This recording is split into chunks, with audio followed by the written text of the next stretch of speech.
ಏನು ಮಾಡೋದು ಹಣವ ನೀಗಲಿಸೋ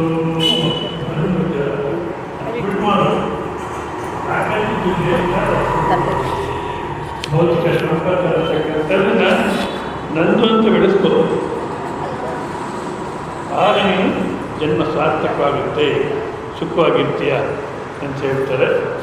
ಆಯಿತು, ಎಷ್ಟು ದುಡ್ಡು ಮಾಡಿದ್ರೆ ಸುಖವಾಗಿರ್ತೀವಿ? ಒಂದು ರೀತಿ ನೋಡಿದ್ರೆ ಇಲ್ಲಿರೋರು ಸುಖವಾಗಿರ್ತಾರೆ. ಎಷ್ಟು ಬಂದು ಬಳಗ ಇದ್ದರೆ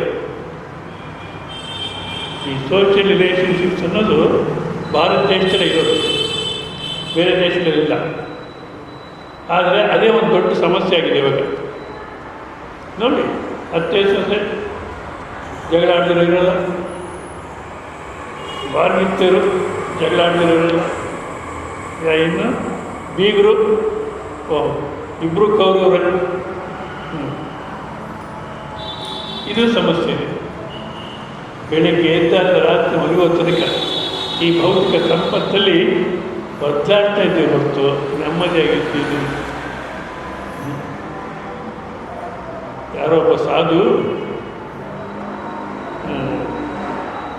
ಭಜನೆ ಮಾಡೋರು, ಭಾಳಷ್ಟು ಜನ ಭಜನೆ ಮಾಡೋರು. ಯಾರನ್ನ ಕೊಟ್ಟರೆ ಭಿಕ್ಷೆ ತಿನ್ನೋರು, ಎಲ್ಲ ಒಂದು ಮರದ ಕೆಳಗೆ ಮಲಗಿರೋರು, ಒಂದು ಹಾಳು ಗುಡಿನಲ್ಲಿ ಮರದ ಕೆಳಗಡೆ ಮಲಗಿರೋರು. ಅವ್ರ ಮೇಲೆ ಯಾರೋ ಕಂಪ್ಲೇಂಟ್ ಮಾಡ್ತಾರೆ. ಸರಿ, ಪೊಲೀಸ್ನ ತೋಟಕ್ಕೆ ಅರೆಸ್ಟ್ ಮಾಡಿ ಜೈಲಲ್ಲಿ ಹಾಕಿದ್ರೆ ಅವರು ಮೇಲೆ ಕೆಳಗೆ ಎಲ್ಲ ನೋಡಿದ್ರು. ಪರಮಾತ್ಮ ಇವತ್ತೆಲ್ಲಿ ಮಲಗೋಣ ಅಂತ ಯೋಚನೆ ಮಾಡ್ತಿದ್ದೆ, ಒಳ್ಳೆ ಜಾಗ ತೋರಿಸ್ತಪ್ಪ. ಯಾವ ಜಾಗ? ಒಳ್ಳೆ ಜಾಗ ತೋರಿಸ್ತಾರೆ ಅಂದ್ಬಿಟ್ಟು ಭಜನೆ ಮಾಡೋಕ್ಕೆ ಶುರು ಮಾಡೋದು ಆನಂದವಾಗಿ. ಆ ಪೊಲೀಸ್ ಆಫೀಸರ್ಗೆ ಸ್ವಲ್ಪ ಇಂಟ್ರೆಸ್ಟ್ ಇತ್ತಂತೆ, ಬಂದು ನಿಂತ್ಕೊಂಡ್ರು. ಅವ್ರು ನಿಂತ್ಕೊಂಡ್ಮೇಲೆ ಅವ್ರ ಸ್ಟಾಫ್ ಎಲ್ಲ ಬಂದು ನಿಂತ್ಕೊಂಡ್ರು ಭಜನೆಗೆ. ಒಂದು 10 ಗಂಟೆ 3/4 ಗಂಟೆ ಭಜನೆ ನಡೀತು. ಬಹಳಷ್ಟು ಆನಂದ ಭಜನೆ ಮಾಡೋರು. ಆ ಭಜನೆಯಲ್ಲಿ ಅವರೆಲ್ಲ ಡ್ಯೂಟಿ ಮರೆತುಬಿಟ್ಟು ಆನಂದವಾಗಿದ್ದರು.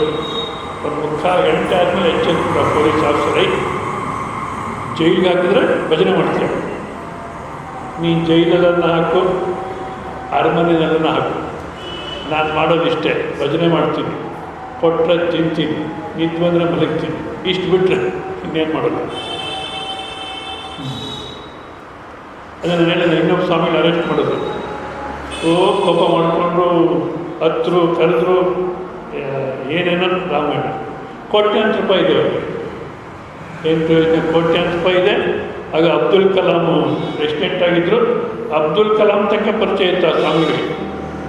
ಅದಕ್ಕೆ ನಾನು ಯಾರು ಏನು ಮಾಡೋದು ಅಂದ್ಕೊಂಡ್ರು. ತಗೊಂಡೋಗಿ ಜೈಲಿಗೆ ಹಾಕಿದ್ರು. ಹತ್ರು, ಕರೆದ್ರು, ಕೋಪ ಮಾಡಿಕೊಂಡ್ರು. ಆ ಪೊಲೀಸ್ ಆಫೀಸರ್ಸ್ ಹೇಳ್ತಾರೆ, ಸ್ವಾಮಿಗೆ ನೀವು ಕೋಪ ಮಾಡ್ಕೊಂಡು ನಾವೇನು ಮಾಡೋಣ, ನಮ್ಮ ಡ್ಯೂಟಿ ನಾವು ಮಾಡಬೇಕಾಗಿದೆ. ನಿಮ್ಮನ್ನು ಅರೆಸ್ಟ್ ಮಾಡೋಕ್ಕೆ ನಮ್ಗೆ ಮನಸ್ಸಿಲ್ಲ ನಿಜ, ಆದರೆ ಡ್ಯೂಟಿ ಮಾಡಬೇಕು. ಇವಾಗ ಅಷ್ಟು ಅಧಿಕಾರ, ಅಷ್ಟು ಕೋಟಿ ರೂಪಾಯಿ ಎಲ್ಲ ಇದ್ದೂ, ಪಾಪ್ಯುಲಾರಿಟಿ ಇಷ್ಟೆಲ್ಲ ಇದ್ರೂ ದುಃಖ. ಇನ್ನು ಗೃಹ ಜೀವನದಲ್ಲಿ ಬೇಕಾದಷ್ಟೇ ಸಿಗ್ತಾರಂತು, ಎಲ್ಲ ಇಟ್ಕೊಂಡು ಒದ್ದಾಡಂತು.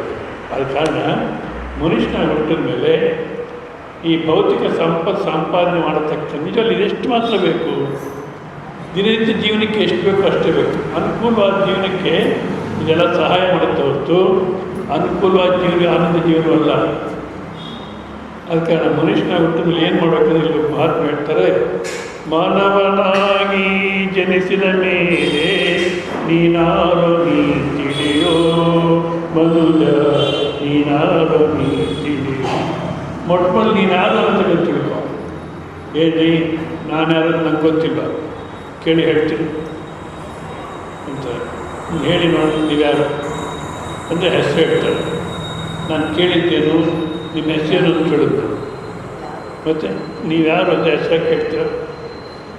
ಸರಿ, ನಾನು ಇಂಥವ್ರ ಮನೆ ಸೊಸೆ ಅಂತಲೋ, ಇಂಥವ್ರ ಹೆಂಡತಿ ಅಂತಲೋ, ಅಥವಾ ಬ್ಯಾಂಕಲ್ಲಿ ಕೆಲಸ ಮಾಡ್ತೀನಿ ಅಂತಲೋ, ಗಂಡಸು ಬ್ಯಾಂಕಲ್ಲಿ ಕೆಲಸ ಮಾಡ್ತೀವಿ ಅಂತ ಏನೋ ಹೇಳ್ಬೋದು, ಬ್ಯಾಂಕ್ ಮ್ಯಾನೇಜರ್ ಅಂತ. ನೀನು ಏನು ಕೆಲಸ ಮಾಡ್ತೀಯ ಅಂತ ಕೇಳಿದ್ದು ನಾನು. ಮತ್ತು ಬ್ಯಾಂಕ್ ಮ್ಯಾನೇಜರ್ ಅಂತ ಯಾಕೆ ಹೇಳ್ತೆ? ನೀನು ಯಾರು ಅಂದರೆ ನೀನು ಯಾರು ಅನ್ನೋ ಪ್ರಶ್ನೆಗೆ ನಾವೇನು ಮಾಡಿದ್ದೀವಿ, ನಾನು ನಾನಲ್ಲದ ಮತ್ತೊಂದು, ನಾನು ನನ್ನ ಹೆಸರು, ನಾನು ನನ್ನ ಶರೀರ, ನಾನು ನನ್ನ ಕುಲ, ನಾನು ನನ್ನ ಜಾತಿ ಎಲ್ಲ ಸೇರಿಸ್ಕೊಂಡು ನಾನಿಂಥವನು ನಾನಿಂಥವಳು ಅಂತ ನಿಶ್ಚಯ ಮಾಡ್ಕೊಂಡಿದ್ದೀವಿ. ಇದು ಸರಿಯಲ್ಲ, ಅದಕ್ಕೊಂದು ವಿಚಾರ ಮಾಡು. ಒಂದು ವೇಳೆ ಇದೇ ಸರಿ ಅನ್ನೋದಾದರೆ ಇವಾಗ ದೃಷ್ಟಾಂತ ತಗೊಳ್ಳೋಣ. ನಾರಾಯಣರಾವ್ ಅಂತ ಹೆಸರಿಟ್ಟಿರಲಿ, ಯಾರನ್ನ ಇದ್ದರೆ ನನ್ನೇ ಹೇಳ್ತಾ ಕೊಡಿ, ಅದು ಒಂದು ಹೆಸರು ನಾರಾಯಣರಾವ್ ಅಂತ ಹೆಸರಿಟ್ಟಿದ್ದಾರೆ. ಹೌದಾ? ನಾನು ನಾರಾಯಣರಾವ್, ನೀನು ನಾರಾಯಣರಾವೇ ಆದರೆ ನಾರಾಯಣರಾವ್ ಅಂತ ಕರೆದ್ರೆ ಮಾತಾಡಬೇಕು. ಮಾತಾಡಬೇಡಿ ಮಧ್ಯೆ.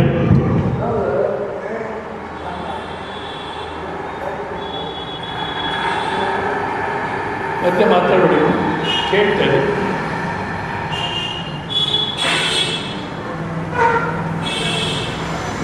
ನಾರಾಯಣರಾವನೇ ನಾನು ಅಂತ ಹೇಳೋದಾದ್ರೆ ಡಿ ನಾರಾಯಣರಾವ್ ಅಂತ ಕರೆದ್ರೆ ಮಾತಾಡಬೇಕು. ಅದು ಆ ರೀತಿ ಇಲ್ಲ. ಮತ್ತೇನು ಮಾಡ್ತಾರೆ?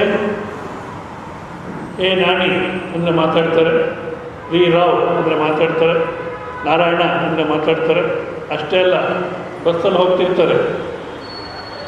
ಈಗಿನ ಕಾಲಕ್ಕೆ ಚಿಲ್ಲರೆದು ಒಂದು ದೊಡ್ಡ ಪ್ರಾಬ್ಲಮ್. ಎಲ್ಲ ಗೌರ್ಮೆಂಟು ಚಿಲ್ಲರೆ, ಜನನೂ ಚಿಲ್ಲರೆ. ಅದಕ್ಕೆ ಅಂತ ಗೌರ್ಮೆಂಟ್ನ ನಿಜ ಯಾಕೆ ಯೋಚನೆ ಮಾಡಲ್ವೋ ಏನೋ, IAS officers, KS officers, ministers rate fix ಮಾಡಬೇಕಾದ್ರೆ ಚಿಲ್ಲರೆ ಸಮಸ್ಯೆ ಇದೆ. ಅದಕ್ಕೊಂದು ರೌಂಡ್ ಫಿಗರ್ ಮಾಡೋದು, 30 ರೂಪಾಯಿ ಮಾಡೋದು, 32 ಅಂತ, 32 ಅಂತಲೇ 2 ರೂಪಾಯಿ ಇವನಂತೂ ಇಲ್ಲ, 8 ರೂಪಾಯಿ ಅವನಂತೂ ಇಲ್ಲ. ಸರಿ, ಅವನೇನು ಮಾಡ್ತಾನೆ, ಬರ್ಕೊಡ್ತಾರೆ. ಆಮೇಲೆ ಲಾಸ್ಟಲ್ಲಿ ಯಾರೋ ಒಬ್ಬ ಸಿನ್ಸಿಯರ್ ಆಗಿರೋ ಕಂಡಕ್ಟ್ರು, ಕೆಲವ್ರು ಏನು ಮಾಡ್ತಾರೆ, ಇಳಿದೋಗ್ಬಿಡ್ತಾರೆ. ಇನ್ನು ಅವ್ನು ಹಿಡ್ಕೊಂಡು ಹೋಗೋದು ಚಿಲ್ಲರೆಗೆ, ಹಾಳಾಗೋಗಿದ್ರು ನಾನು ತೊಟ್ಟೋಗ್ಲಿ ಅಂತ ಎಲ್ಲೋ ಹೋಗ್ಬಿಡ್ತಾರೆ. ಕೆಲವು ಸಿನ್ಸಿಯರ್ ಆಗಿರೋರು, ಯಾರು ಚಿಲ್ಲರೆ, ಯಾರು ಚಿಲ್ಲರೆ ಅಂತಾರೆ. ನಾನು ಅಂಥದ್ದು ಹೇಳ್ತಾರೆ, ಇವಾಗ ನೀನು ಚಿಲ್ಲರೆನ ನಾರಾಯಣರಾವ್? ಇದೇ ರೀತಿ ನೋಡಿ ಬೇಕಾದ್ರೆ ಡೆಪ್ಟಿ ಕಮಿಷನರ್ ಪೊಲೀಸ್, ಎಲ್ಲಿ ಪೊಲೀಸ್ ಸ್ಟೇಷನ್ ಮನೆ ಬಂದರೆ ಯಾರು ಕಮಿಷನರ್? ಆದರೆ ಅದೇ ನಾನಂತ ಇದನ್ನೇ ಅದಕ್ಕೋದ ನೀನಾರು ನೀನು ತಿಳಿಯೋ. ಅದು ನಮ್ಗೆ ಯಾಕಪ್ಪ ತಿಳ್ಕೊಳ್ಳೋಕ್ಕಾಗ್ತಿಲ್ಲ ಅಂದರೆ, ಲೌಕಿಕ ಸುಖವೇ ನಿತ್ಯವೆಂದು ಲೌಕಿಕ ವಿಷಯದಿ ನೀ ಬೆರೆತೆ, ಲೋಕದೊಡೆಯನ ಗುರುತನ್ನು ತಿಳಿಯದೆ ಕಾಕು ಕೆಟ್ಟೆಯಲ್ಲೋ ಮನುಜ, ಕಾಕು ಕೆಟ್ಟೆಯಲ್ಲೋ. ಲೌಕಿಕ ಸುಖ ಇದೇ ಸುಖ. ಈ ಸುಖ ಇದು ಚೆನ್ನಾಗಿ ವಿವೇಕ ಆಗ್ಬೇಕು ನಮಗೆ. ಕೇಳ್ತೀವಿ, ಅನುಭವಿಸ್ತಿರ್ತೀವಿ. ಆದ್ರೂ ಇವಾಗ ನಾನು ಮಾತಾಡ್ಕೊಂಡು ಬರ್ತಾರೆ ಅವ್ರ ಹತ್ರ. ಯಾರೋ ಒಂದು ಊರಲ್ಲಿ ಇಬ್ಬರು ಹೆಂಗಸರು ಬಂದು ಮಾತಾಡ್ತಾಯಿದ್ರು ನಮ್ಮ ರೂಮಲ್ಲಿ ಕೂತ್ಕೊಂಡು. ಇಬ್ಬರದು ಭಾಳ ಸಮಸ್ಯೆ ಅಂದರೆ, ಒಬ್ಬರು 3 ಜನ ಹೆಣ್ಮಕ್ಳು, 2 ಗಂಡು ಮಕ್ಕಳು, ಒಬ್ಬ ಗಂಡು ಮಗನ, ಒಬ್ಬರು ನೋಡ್ತಿಲ್ಲ. ಇನ್ನೊಬ್ಬ ಆಕೆಗೆ 2 ಗಂಡು ಮಕ್ಕಳು, 2 ಹೆಣ್ಮಕ್ಳು, ಅವರು ನೋಡ್ತಿಲ್ಲ. ಸ್ವಾಮೀಜಿ ಏನು ಮಾಡೋದು ಇವಾಗ? ನಾನು ಹೇಳ್ತೀನಿ, ಯಾವುದೋ ಒಂದು ಕೆಲಸ ಹುಡುಕೊಳ್ಳಿ, ಸ್ಕೂಲಲ್ಲೋ ಎಲ್ಲಾದರೂ ಆಯಾ ಕೆಲಸ ಹುಡುಕೊಳ್ಳಿ, ಅದು ಏನೋ ಒಂದು ಸಂಬಳ ಬರುತ್ತೆ, ಮಧ್ಯಾಹ್ನದ ಊಟ ನಡೆದೋಗುತ್ತೆ ಸ್ಕೂಲಲ್ಲಿ. ಈಗಿನ ಕಾಲಕ್ಕೆ ಎಲ್ಲನೂ ಪುಟ್ರು ಮಾಡ್ಕೊಂಡಿರಿ ಅಂತೇನೋ ಹೇಳ್ತಿದ್ರು. ಎಲ್ಲ ಆದಮೇಲೆ ಅವರು ನಾನು ಕೇಳ್ತಾರೆ, ಸ್ವಾಮೀಜಿ ನಿಮಗೆ ಮದುವೆ ಆಗಿದೆಯೇ? ಇಲ್ಲಮ್ಮ, ನಾನು ಮಾಡ್ಕೊಳ್ಳಿ. ಮತ್ತು ನಿಮ್ಮ ಗತಿ ಏನು ಮುಂದಕ್ಕೆ? ನೋಡಿ, ನಾವು ಮದುವೆ ಆಗಿದ್ದೀವಿ, ಮಕ್ಕಳು ನೋಡ್ಕೊಳ್ಳಲ್ಲ ಅನ್ನೋದು ನಮ್ಮ ಅನುಭವದಲ್ಲಿದ್ರೂ ಮತ್ತೆ ಮಕ್ಕಳು ನೋಡ್ಕೊಳ್ತಾರೆ. ಈಗಿನ ಸಮಾಜ ಹೇಗಿದೆ?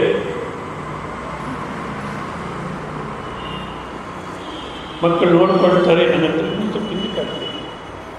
ಮಕ್ಕಳು ನೋಡ್ಕೊಳ್ತಾರೆ ಅನ್ನತಕ್ಕ ಭ್ರಮೆಯಲ್ಲಿ ಕೆಲವರು ನೋಡ್ಬೋದು, ಯಾರೋ ಒಬ್ಬರು. ಆದರೆ ಗ್ಯಾರಂಟಿ ಇದೆಯೋ? ಆದರೆ ನಾವೇನು ಮಾಡ್ತೀವಿ, ಇದರಲ್ಲೇ ಏನೋ ಸುಖ ಇದೆ. ಈ ಲೌಕಿಕ ಸುಖದಲ್ಲಿ ಮನಸ್ಸನ್ನು ಇಟ್ಕೊಂಡು ಸಾಕು ಕೆಟ್ಟೆಯಲ್ಲೋ ಇವತ್ತಿನ ದಿವಸ ದುಃಖ. ಸತಿಸುತರಂಬೋ ಮೋಹದಿ ಮುಳುಗಿ ಗತಿಯುಂಟ ನೋಡಿ, ಇದೇ ಜೀವನ ಅನ್ನೋಂಥ ಸಮಾಜ. ಯಾವುದೋ ದೊಡ್ಡ ಸಂಪಾದಿಸೋದು, ಮದುವೆ ಆಗೋದು, ಮಕ್ಕಳಾಗೋದು, ಮಕ್ಕಳ ಸೆಟ್. ಆದರೆ ವೀರನಂತ ಮಹಾತ್ಮರು ಸತಿಸುತ್ತರೆಂಬೋ ಮೋಹದಿ ಮುಳುಗಿ ಗತಿಯನ್ನು ಗತಿ ಹೋಯ್ತು, ದಿಕ್ಕು ತಪ್ಪಿಬಿಟ್ಟೆ. ಮನುಷ್ಯನ ಹುಟ್ಟಿದ ಮೇಲೆ ಪರಮಾತ್ಮನ ಕಡೆ ಪ್ರಯಾಣ ಮಾಡಬೇಕಾಗಿತ್ತು. 84 ಲಕ್ಷ ಜೀವರಾಶಿಗಳಲ್ಲಿ ಯಾರಿಗೂ ಅವಕಾಶ ಇಲ್ಲ ಪರಮಾತ್ಮನ ಕಡೆ ಪ್ರಯಾಣ ಮಾಡಲಿಕ್ಕೆ. ಮನುಷ್ಯನಿಗೊಬ್ಬನಿಗೆ ಅವಕಾಶ ಇರೋದು. ಮನುಷ್ಯ ಒಬ್ಬನೇ ಪರಮಾತ್ಮನ ಕಡೆ ಹೋಗ್ಲಿಕ್ಕೆ ಸಾಧ್ಯ. ಅಷ್ಟೇ ಅಲ್ಲ, ಮನುಷ್ಯ ಒಬ್ಬನೇ ಪರಮಾತ್ಮನಿಗೆ ಹಿಂಸೆ ಇಡೋದು. ದೇವರನ್ನು ಗೋಡಾಡಿಸೋದು ಮನುಷ್ಯನೇ, ಇನ್ಯಾವ ಪ್ರಾಣಿನ ಗೋಡಾಡಿಸಲ್ಲ. ನೋಡಿಬೇಕದು. ದೇವಸ್ಥಾನಕ್ಕೆ ಹೋಗಿ ನಂಗೆ ಅದು ಬೇಕು, ಇದು ಬೇಕು, ಹಾಗಾಗಬೇಕು, ಹೀಗಾಗಬೇಕು ಅಂತ ಯಾರು ಪ್ರಾರ್ಥನೆ ಮಾಡೋದು? ಹಾಂ, ಮನುಷ್ಯನೇ. ಹೌದಾ? ಇದು ನಿಜವಾಗ್ಲೂ ಗತಿ ತಪ್ಪಿದ್ದೀವಿ ಅಂದ್ರೇನು? ಈ ಭೌತಿಕ ಜೀವನ ನಡೆಸ್ಕೊಂಡು ಪರಮಾತ್ಮನ ದರ್ಶನ ಮಾಡಬೇಕು ಅನ್ನತಕ್ಕ ಉನ್ನತವಾದ ಭಾವನೆ ಇದ್ದರೆ ಅದು ಜೀವನ ಅನ್ನತಕ್ಕಂಥದ್ದು. ಸತಿಸುತ್ತರೆಂಬೋ ಮೋಹದಿ ಮುಳುಗಿ ಗತಿಯನ್ನು ತಪ್ಪಿ ನಡೆದೆ ಪತಿತ ಪಾವನ ಶ್ರೀ ಪಾದಾಂಬುಜವ ತುತಿನಿ ಕೊಂಡಾಡೋ ಮನುಜ ತುತಿನಿ ಕೊಂಡಾಡೋ. ಮಾನವನಾಗಿ ಜನಿಸಿದ ಮೇಲೆ ನೀನಾರೋ ಮನುಜ ನೀನಾರೋ ನೀನಾರು ನೀನು ತಿಳ್ಕೊ ಅಂದಾಗ ಏನು ಮಾಡ್ತಾರೆ ಕೆಲವರು, ರಮಣ ಮಹರ್ಷಿಗಳು ಹೇಳಿದರು, ಯಾರು ಹೋದ್ರೂ ಅವ್ರು ಹೆಚ್ಚಿಗೆ ಮಾತಾಡ್ತಿರ್ಲಿಲ್ಲ, ನೀನು ಯಾರೋ ತಿಳ್ಕೊ ಅನ್ನೋರು. ಅದಕ್ಕೆ ಏನು ಮಾಡೋದು ಜನ? ಸ್ವಲ್ಪ ಹೊತ್ತು ಕೂತ್ಕೊಂಡು ನಾನ್ಯಾರು ನಾನ್ಯಾರು ನಾನ್ಯಾರು ನಾನ್ಯಾರು ನಾನ್ಯಾರು ಅಂತ ಅಂದ್ಕೊಳ್ಳೋದು. ಆಮೇಲೆ ನಾನು ಬ್ರಹ್ಮ ನಾನು ಬ್ರಹ್ಮ ನಾನು ಬ್ರಹ್ಮ ಹೇಳಿದ್ರಲ್ಲ ಗುರುಗಳು. ನಿಜವಾಗ್ಲೂ ನಾನು ಬ್ರಹ್ಮ ಅನ್ನತಕ್ಕಂಥದ್ದು ಬರೀ ಶಬ್ದ ಅಲ್ಲ, ಅದು ನಮ್ಮ ವಸ್ತುಸ್ಥಿತಿ. ಅದು ಚೆನ್ನಾಗಿ ಅನುಭವಕ್ಕೆ ಗೊತ್ತಾಗಬೇಕು. ಇವಾಗ ನೋಡಿ, ಯಾವುದನ್ನಾದರೆ ನಂದು ಅಂತ ವ್ಯವಹಾರ ಮಾಡೋಕ್ಕಾಗಲ್ವೋ ಅದು ನಾನು. ಚೆನ್ನಾಗಿ ಕೇಳಿ, ಬನ್ನಿ ಕೂತ್ಕೊಳ್ಳಿವ್ರೆ ಯಜಮಾನ್ರೆ.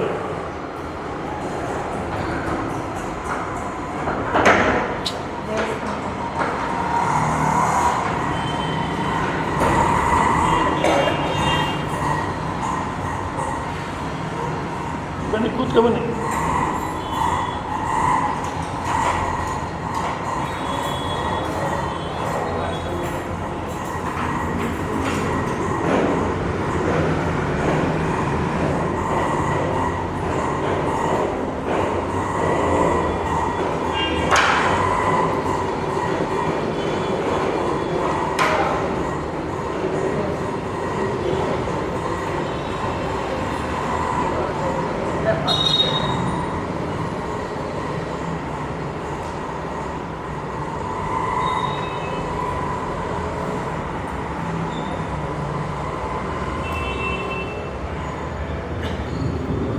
ಇಲ್ಲೇ ತಡಿ ಗಮನ ಕೊಡಿ.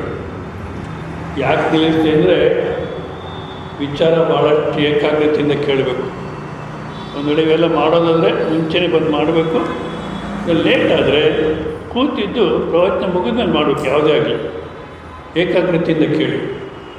ಮನಸ್ಸೆಲ್ಲೋ ಹೋಯಿತು ಆಗಲ್ಲ. ಸೊ ಯಾವುದನ್ನು ನಂದು ಅಂತ ವ್ಯವಹಾರ ಮಾಡೋಕ್ಕಾಗಲ್ವೋ ಅದು ಯಾವುದು ನಾನಲ್ಲ. ಈಗ ಮತ್ತು ನಂದು ಅಂತ ಅಭಿಮಾನ ಇಟ್ಕೊಂಡು ಒದ್ದಾಡ್ತೀವಿ. ಹೊರಗಿನ ವಸ್ತುಗಳಲ್ಲಿ ಒಂದನ್ನು ತಗೊಳ್ಳೋಣ. ನನ್ನ ಮನೆ, ಹೌದಾ? ಮನೆ ಇರಬೇಕು ನಿಜನೇ. ಆದರೆ ಯಾವ ರೀತಿ ಒದ್ದಾಡ್ತೀವಪ್ಪ ನಾವು ಆ ವಿಚಾರದಲ್ಲಿ ಅಂದರೆ, ಬಾಡಿಗೆ ಕೊಟ್ಟಿದ್ದೀವಿ, ಕೆಳಗಡೆ ನಾವು ಇದ್ದೀವಿ, ನಾಲ್ಗಡೆ ಬಾಡಿಗೆದವ್ರು ಇದ್ದಾರೆ. ಅವ್ರಿಗೆ ಹೇಳಿರ್ತೀವಿ ಚೆನ್ನಾಗಿ ಇಟ್ಕೋಬೇಕು ಮನೇನ ಅಂತ. ಯಾಕೆಂದರೆ ಈ ಸಮಸ್ಯೆ ಎಲ್ಲ ಭಾರತ ದೇಶದಲ್ಲೇ ಬಾಡಿಗೆ ಕೊಟ್ಬಿಟ್ವಿ ಅಂದರೆ ಹಾಳು ಮಾಡೋಗ್ತಾರೆ ಮನೆಗೆ. ಕೊಟ್ಟು ಮತ್ತೆ ಅವ್ರು ಎಷ್ಟು ಬಾಡಿಗೆ ಕೊಟ್ಟಿದ್ದಾರೋ ಅಷ್ಟು ರಿಪೇರಿ ಖರ್ಚಾಗುತ್ತೆ. ಬೇರೆ ಕಂಟ್ರೀಸಲ್ಲಾದರೆ ಎಲ್ಲನ ಕುಂಕುಮ ಹೀಗೆ ಅಂದಿದ್ರೆ ಓನರ್ ಬಂದು ತಿಂಗಳಿಗೆ ಒಂದ್ಸಲ ಬಂದು ಚೆಕ್ ಮಾಡ್ತಾರಂತೆ. ಎಲ್ಲನ ಆ ಥರ ಅಂದಿದ್ರೆ ಫೈನ್ ಆಗ್ತಾರೆ. ನಮ್ಮಲ್ಲಿ ಅದೆಲ್ಲ ಏನಿಲ್ಲ. ಸರ್ ಮೇಲ್ಗಡೆ ಇದ್ದಾರೆ, ಬಾಡಿಗೆ ಕೊಟ್ಟಿದ್ದೀವಿ, ಓನರ್ ಕೆಳಗಡೆ ಕೂತಿದ್ದಾರೆ, ಮೇಲ್ಗಡೆ ಮಳೆ ಹೊಡಿತಾ ಇದ್ದಾರೆ ಢನ್ನ ಢನ್ನ ಢನ್ನ ಅಂತ. ಇವಾಗ ಏಟು ಎಲ್ಲಿ ಬೀಳ್ತಾ ಇದೆ ಅಂದರೆ ಓನರ್ ಎದೆ ಮೇಲೆ ತಲೆ ಮೇಲೋ ಎದೆ ಮೇಲೋ ಬೀಳ್ತಾ ಇದೆ. ಇವಾಗ ಹೋಯ್ತು ನನ್ನ ಮನೆಗೆ, ಹೇಳಿದ್ರೆ ಕೇಳಲ್ಲ, ಹೇಳಿದ್ರೆ ಜಗಳ, ಇಲ್ಲ ಅಂತ ಹಾಳು ಮಾಡ್ತಾರೆ. ಒಟ್ಟಿನಲ್ಲಿ ನನ್ನದು ನಗುವಂತೆ ಒತ್ತಾಡ್ತೀವಿ. ಹೌದಾ? ಈ ರೀತಿ ಯಾವುದನ್ನು ತಗೊಳ್ಳಿ ಹೋಗಲಿ, ಇಲ್ಲಿದ್ದಾಗಲೂ ಒತ್ತಾಡ್ಸುತ್ತೀವಲ್ಲ, ಇಲ್ಲಿದ್ದಾಗಲೂ ಒತ್ತಾಡ್ಸುತ್ತೇವೆ. ಯಾವುದರ ಜೊತೆ ಬರುತ್ತೋ, ಯಾವ ಜೊತೆ ಬರುತ್ತೆ? ಮನೆ ಬರುತ್ತೋ, ದುಡ್ಡು ಬರುತ್ತೋ, ಬ್ಯಾಂಕ್ ಡೆಪಾಸಿಟ್ ಬರುತ್ತೋ, ಯಾವ್ದು ಬರುತ್ತೆ? ಪಶುವಶ್ಚ ಗೋಷ್ಠೆ. ಈ ನಿರ್ಜೀವಾಗಿರ್ತಕ್ಕಂಥ ಯಾವುದು ಬರೋಲ್ಲ. ಬರೀ ಸಜೀವಾಗಿರ್ತಕ್ಕಂಥ ಯಾವುದನ್ನು ಬರುತ್ತೋ ಅಂದರೆ ಪಶುವಶ್ಚ ಗೋಷ್ಠೆ. ಎಲ್ಲಿ ಕಟ್ಟಾಕಿದ್ದು ಅಲ್ಲೇ ಇರುತ್ತೆ. ಯಾವುದು? ಹಸು, ಕರು, ಎಮ್ಮೆ. ಈಗಿನ ಕಾಲ ಅದು ಕಮ್ಮಿ ಆಗಿದೆ. ಮತ್ತೇನು? ನಾಯಿ ಸಾಕಿರ್ತಾರೆ, ಅದಾದರೂ ಬರುತ್ತೆ. ಸ್ವಾಮೀಜಿ ಅವ್ರು ಬರೋಕ್ಕೆ ನಾಯಿಗೆ ಬುದ್ಧಿ ಇಲ್ಲ, ಈ ಜಡ ಪದಾರ್ಥ ಯಾವುದು ಬರೋದು ನಮ್ಮ ಜೊತೆಗೆ. ಆದರೆ ಯಾರು ನಮ್ಮ ಜೊತೆ ಜೀವನ ಮಾಡ್ತಿರೋ ಪ್ರೇಮದಿಂದ, ವಿಶ್ವಾಸದಿಂದ ಅವರು ನಮ್ಮ ಜೊತೆ ಬರ್ತಾರೆ. ಯಾರು ಬರ್ತಾರಪ್ಪ? ಕಾಂತ ಗೃಹದ್ವಾರೆ. ಹೆಂಡತಿ ಗಂಡ ಸತ್ತರೆ ಹೆಂಡತಿ ಬಾಗಿಲು ತಕ್ಕ ಬರ್ತಾಳಂತೆ. ಬಂದು ಎರಡು ಅಕ್ಕಿ ಕಾಳು ಬಾಯಿಗೆ ಹಾಕ್ಬಿಟ್ಟು ಬಿತ್ತೋ ಇಲ್ವೋ ಅಂತ ಹೇಳ್ತಾ ಒಳಗಡೆ ಹೊರಡ್ತಾಳೆ. ಏನನ್ನು ಹಾಕ್ಕೊಂಡು ಹೋಗಿರ್ತಾರೆ. ರಾಮಕೃಷ್ಣ ಆಶ್ರಮದವರು ಒಂದು ಸಿಡಿ ತೆಗೆದಿದ್ದಾರೆ, ಭಾಳಷ್ಟು ಚೆನ್ನಾಗಿದೆ, ಮಕ್ಕಳು ಕೂಡ ಅರ್ಥ ಆಗುತ್ತದು. ಅದರಲ್ಲಿ ಗಂಡ ಸತ್ತೋಗಿರ್ತಾನೆ, ಹೆಂಡತಿ ಅಂತ ಹೇಳ್ತಾ ಇರ್ತಾಳೆ. ಎಷ್ಟು ದುಃಖನೂ ಹಾಕಿ ಪಾಪ, ನಿಜಾನೇ. ಆದರೆ ಮನೆ ಭಾಳ ಚಿಕ್ಕದಾಗಿರುತ್ತೆ, ಹೆಣ ಒಳಗಡೆ ಇಟ್ಟಿರ್ತಾರೆ. ಆ ಕೈ ಕಾಲು ಮಡಿಸ್ಬೇಕು, ತಕ್ಷಣ ಮಡಿಸಿಲ್ಲ. ಇವಾಗ ಅದು ನೀಚೆ ತೊಗೊಂಬರ್ಬೇಕು, ಆಗ್ತಾಯಿಲ್ಲ. ಅದಕ್ಕೆ ಆ ಹಳ್ಳಿ ಜನ ಎಲ್ಲ ನಿಶ್ಚಯ ಮಾಡ್ತಾರೆ, ಬಾಗಿಲು ಹೊಡೆದ್ಬಿಟ್ಟು ತೊಗೊಂಡೋಗೋಣ ಅಂತ. ಆಮೇಲೆ ಬೇಕಾದ್ರೆ ರಿಪೇರಿ ಮಾಡಿಸ್ಕೊಳ್ಳಿ, ಬಾಗಿಲು ಹೊಡೆದು ಆಚೆ ತೊಗೊಂಡೋಗೋಣ ಅಂತ. ಅಷ್ಟು ತನಕ ಅಳ್ತಾ ಇದ್ದಾಕೆ ಕಣ್ಣು ಒರೆಸ್ಕೊಂಡು ಹೋದ ಬಾಗಿಲು ಹೊಡೆದಾಕ್ತದೆ. ಎಲ್ಲಿಂದ ತರೋದು? ಇವತ್ತು ಹೇಗೆ ಬಾ ತೊಗೊಂಡೋಗೋದು? ಕೈ ಕಾಲು ಕತ್ತರಿಸ್ಬಿಟ್ಟು ತೊಗೊಂಡೋಗಿ. ಭಾಳ ಚೆನ್ನಾಗಿದೆ ಸೀಡಿ. ಬರಲ್ಲ, ಆಕಿನ ಜೊತೆ ಬರಲ್ಲ. ಬರೀ ಗಂಡ ಬರ್ತಾನೆ ಎಲ್ಲಿನ ತನಕ? ಸ್ಮಶಾನ ತನಕ ಬರ್ತಾನೆ. ಬಂದು ಬೆಂಕಿ ಇಟ್ಬಿಟ್ಟು ಮತ್ತೆ ಈಕೆ ಎದ್ಬರೋಲ್ಲ, ಎರಡನೇ ಮದುವೆ ಮಾಡ್ಕೋಬೋದು ಅಂತ ನಿಶ್ಚಯ ಮಾಡ್ಕೊಂಡು ಬರ್ತಾರೆ. ಯಾವುದು ಬರುತ್ತೆ?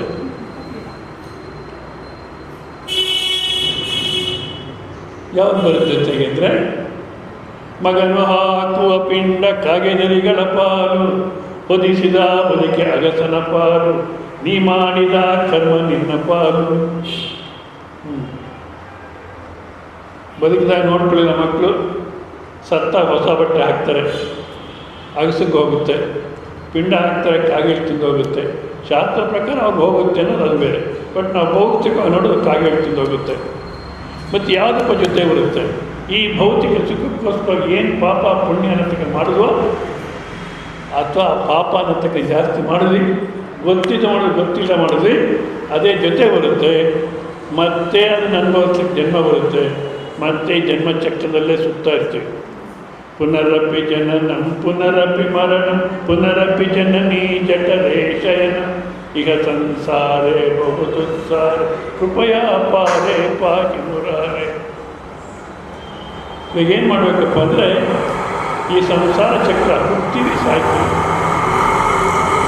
ಈ ಸಂಸಾರ ಚಕ್ರದ ಸಿಗಾಕ್ಬಿಡ್ತೀವಿ. ಇವಾಗ ಇದನ್ನು ತಪ್ಪಿಸ್ಕೋಬೇಕಾದ್ರೆ ಏನು ಮಾಡಬೇಕು? ನಾನೊಂದು ಪ್ರಶ್ನೆ ಕೇಳ್ತೀನಿ, ಏನು ಮಾಡಬೇಕು ಅಂತ ನಿಲ್ಸಿದ್ದೀನಿ. ಇನ್ನೊಂದು ಪ್ರಸಂಗ ಹೇಳಿ ಪ್ರಶ್ನೆ ಕೇಳ್ತೀನಿ, ಆವಾಗ ಸಮಾಧಾನ ಕೊಡಿ. ಆವಾಗ ಈ ಪ್ರಶ್ನೆಗೂ ಸಮಾಧಾನ ಸಿಗುತ್ತೆ. ಈಗ ಈ ಗೈಂಟ್ ವೀಲ್ ಅಂತ ಬರುತ್ತೆ ಎಕ್ಸಿಬಿಷನ್ಸಲ್ಲಿ, ಯಾವುದನ್ನು ಮಾಡ್ತಾರಲ್ಲ, ಅದು ತೆಲುಗುದಲ್ಲಿ ರಂಗರಾಟ್ನಂ ಅಂತಾರೆ, ಕನ್ನಡದಲ್ಲಿ ಏನು ಹೇಳ್ತಾರೋ ಗೊತ್ತಿಲ್ಲ ಅದಕ್ಕೆ. ಅದೇ ಹೇಳ್ತಾರ. ಸೊ ಆ ಗೈಂಟ್ ವೀಲಲ್ಲಿ ರಂಗರಾಟ್ನಂ ಕೂತ್ಬಿಟ್ಟಿದ್ವಿ.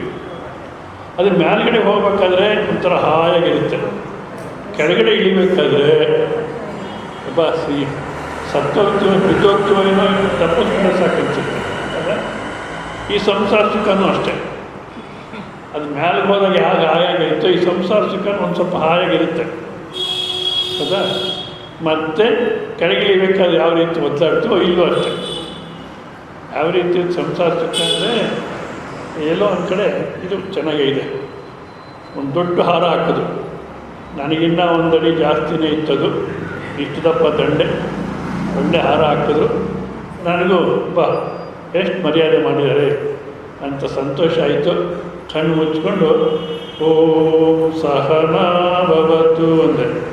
ಅಂದರೆ ಅದರಲ್ಲಿ ಕೆಂಪಿರುವೆಗಳಿದೆ, ಇರುವೆಗಳಿದೆ, ಅವು ಶುರುವಾಯಿತು. ನೋಡೋರಿಗೇನೋ ಭಾಳಷ್ಟು ಚೆನ್ನಾಗಿ ಕಾಣುತ್ತೆ, ಒಳಗಡೆ ಈ ಸಂಸಾರನೂ ಅಷ್ಟೇ. ಅತ್ತೆ ಒಂದಿರುವೆ, ಸೊಸೆ ಒಂದಿರುವೆ, ಮಾವ ಒಂದಿರುವೆ, ಒಬ್ಬೊಬ್ಬರು ಒಂದಿರುವೆ, ಒಳಗಡೆನೇ ಹೊರಗಡೆ ಮಾತ್ರ ಎಷ್ಟು ಚೆನ್ನಾಗಿದ್ದಾರೋ. ಅಂದರೆ ಈ ಲೌಕಿಕ ಸುಖ ಅನ್ನತಕ್ಕಂಥದ್ದು ಈ ಭ್ರಮೆನಲ್ಲಿ ಬಿದ್ದು ನೀನು ಮರ್ತುಬಿಟ್ಟಿದ್ಯಾ. ಎಚ್ಚೆತ್ಕೊಳ್ಳೋಕ್ಕೇನು ಮಾಡಬೇಕು ಅಂದರೆ ಆ ರಂಗರಾಟ್ನಲ್ಲಿ ಕೂತಿದ್ದೀವಿ ನಾವು ಅದಾ. ಇವಾಗ ತಪ್ಪಿಸ್ಕೋಬೇಕು. ಇವಾಗ ಅದರಲ್ಲಿ ಆ ಚಕ್ರದಲ್ಲಿ ಕೂತಿದ್ದೀವಿ, ಅಲ್ಲಿಂದ ತಪ್ಪಿಸ್ಕೋಬೇಕಾದ್ರೆ ಯಾರು ಕೂಗಬೇಕು ಹೇಳಿ? ಹಾಂ, ತಿರುಗಿಸೋನೇ ಕೂಗಬೇಕು. ಸೋದರ ಮಾವನ ಕೂಗಿದ್ರೆ ಆಗೋಲ್ಲ, ಹೆಣ್ಣು ಕೊಟ್ಟು ಮಗನ ಕೂಗಿದ್ರೆ ಆಗೋಲ್ಲ, ತಿರುಗಿಸೋನೇ. ಇಲ್ಲೂ ಅಷ್ಟೇ, ಜೀವನ ಚಕ್ರವನ್ನು ಯಾರು ತಿರುಗಿಸ್ತಾ ಇದ್ದಾರೆ? ಪರಮಾತ್ಮ ತಿರುಗ್ತಾ ಇದೆ. ಯಾವುದೋ ಒಂದು ಶಕ್ತಿ, ದೇವರಂತ ಶಬ್ದ ಈಗಿನ ಕಾಲಕ್ಕೆ ಭಾಳ ಜನ ಒಪ್ಪಲ್ಲ. ಕಮ್ಯುನಿಸ್ಟು, ವಿಚಾರವಾದಿಗಳು, ಈ ತಲೆಕೆಟ್ಟು ಬುದ್ಧಿಜೀವಿಗಳು, ಇವ್ರು ಯಾರೂ ಒಪ್ಪಲ್ಲ ದೇವರು ಅಂದರೆ. ನೀವು ಒಪ್ಪಿರೋ ಇದು ನೀನು ತಿರುಗಿಸ್ತಾ ಇದ್ದಾರೆ. ಆದ ಕಾರಣ ಆ ಪರಮಾತ್ಮನಲ್ಲಿ ನಾವು ಕೂಗಬೇಕಾದ್ರೆ ಅನ್ಯಥಾ ಶರಣಂ ನಾಸ್ತಿ. ದ್ರೌಪದಿ ಆ ಕಥೆ ನಿಮ್ಗೆ ಗೊತ್ತು. ಕೌರವ ಸಭೆಯಲ್ಲಿ ಅಷ್ಟು ಅವಮಾನ ಆಗ್ತಾಯಿದ್ರೆ ಒಂದು ಕೈಯಲ್ಲಿ ಸೀರೆ ಭದ್ರವಾಗಿ ಇಟ್ಕೊಂಡು ಕೃಷ್ಣ ಕೃಷ್ಣ ಅಂತ ಕೂಗ್ತಾಳೆ. ಕೃಷ್ಣ ನೋಡ್ತಾನೆ, ಸೀರೆ ಭದ್ರವಾಗಿ ಇಟ್ಕೊಂಡಿದ್ದಾಳೆ. ತನ್ನನ್ನು ತಾನು ರಕ್ಷಣೆ ಮಾಡ್ಕೊಳ್ತೇನೆ ಧೈರ್ಯ ಇದೆ, ಮಾಡ್ಕೊಳ್ಳಿ ಬಿಡು, ನಾನು ಹೋಗೋ ಅವಶ್ಯಕತೆ ಇಲ್ಲ. ಆಕೆನೂ ಮಾಡ್ಕೊಳ್ತಾಳೆ. ಸರಿ, ಕೊನೆಗೆ ಯಾವ ಸ್ಥಿತಿ ಬಂತು? ಇಲ್ಲ, ನನ್ನನ್ನು ನಾನು ರಕ್ಷಣೆ ಮಾಡ್ಕೊಳ್ಳಿಕ್ಕಾಗಲ್ಲ ಅನ್ನೋ ಸ್ಥಿತಿ ಬಂತು. ಸ್ವಲ್ಪ ಕೂಡಿಸಿ ಬರೋದಿಲ್ಲ, ಒಬ್ಬೊಬ್ಬರೇ ಬಂದು ಗಲಾಟೆ ಮಾಡ್ತೀವಿ. ಕೂತ್ಕೊಳ್ಳಿ, ಪ್ರವಚನ ನಡಿಬೇಕಾದ್ರೆ ಕೊಡಿ, ಆಮೇಲೆ ನಮಸ್ಕಾರ ಮಾಡಿ ನಿಂತ್ಕೊಡಿ. ಯಾರನ್ನ ಬಂದ ರಮೇಶ್ ಅಲ್ಲೇ ಕೂಡಿಸಿ, ಸುಮ್ಮನೆ ಓಡಾಡಿ ನಿಧಾನ ಹೇಳಿ ಕೂಡ್ತಾರೆ. ಸೊ ಈಗ ನನ್ನನ್ನು ರಕ್ಷಣೆ ಮಾಡೋಕ್ಕಾಗಲ್ಲ ಅಂತ ಎರಡು ಕೈ ಮಾಡಿಕೆತ್ತಿ ಕೃಷ್ಣ ಅಂತೇಳಿ ಅವಾಗ ಬರ್ತಾನೆ. ಬಂದರೂ ಈಕೆಗೆ ಈ ಸಮಯದಲ್ಲಿ ರಕ್ಷಣೆ ಮಾಡಲಿಕ್ಕೆ ಯಾವುದನ್ನು ಪೂರ್ವ ಜನ್ಮದ ಪುಣ್ಯ ಇದೆಯೋ ಅಂತ ನೋಡಿದ್ರೆ, ಯಾವುದೋ ಜನ್ಮದಲ್ಲಿ ವಸ್ತ್ರದಾನ ಮಾಡಿರ್ತಾಳಕ್ಕೆ, ಆ ವಸ್ತ್ರದಾನ ಇವಾಗ ರಕ್ಷಣೆ ಬರುತ್ತೆ ಅಂತ ಹೇಳ್ತಾರೆ. ಅಂದಾಗ ನಾವು ಕೃಷ್ಣನ ಕರಿಬೇಕಾದ್ರೆ ಅನ್ಯಥಾ ಶರಣಂ ನಾಸ್ತಿ, ನಿನ್ನ ಬಿಟ್ಟರೆ ಅನ್ಯ ವಸ್ತು ಇಲ್ಲ, ನೀನೇ ದಿಕ್ಕು ಅನ್ನತಕ್ಕಂಥ ದೃಷ್ಟಿಯನ್ನು ಕರೆದು ಮಾಡತಕ್ಕಂಥ ಜೀವನ ಯೋಗ ಬುದ್ಧಿಯಿಂದ ಮಾಡ್ತಾಯಿದ್ದೆ.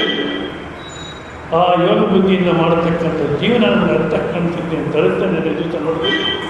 ಆ ಅಂತಃಕರಣ ಶುದ್ಧಿ ಅಂದರೆ ನಮ್ಗೆ ಅರ್ಥ ಆಗತಕ್ಕಂಥ ಸಮಯಕ್ಕೆ ಯಾರೋ ಗುರುಗಳು ಬರ್ತಾರೆ, ಇದು ನಿನ್ನ ಸ್ವರೂಪ ಅಂತ ಹೇಳ್ತಾರೆ. ಆಗ ನಮಗೆ ಜನ್ಮ ಸಾರ್ಥಕ ಆಗುತ್ತೆ.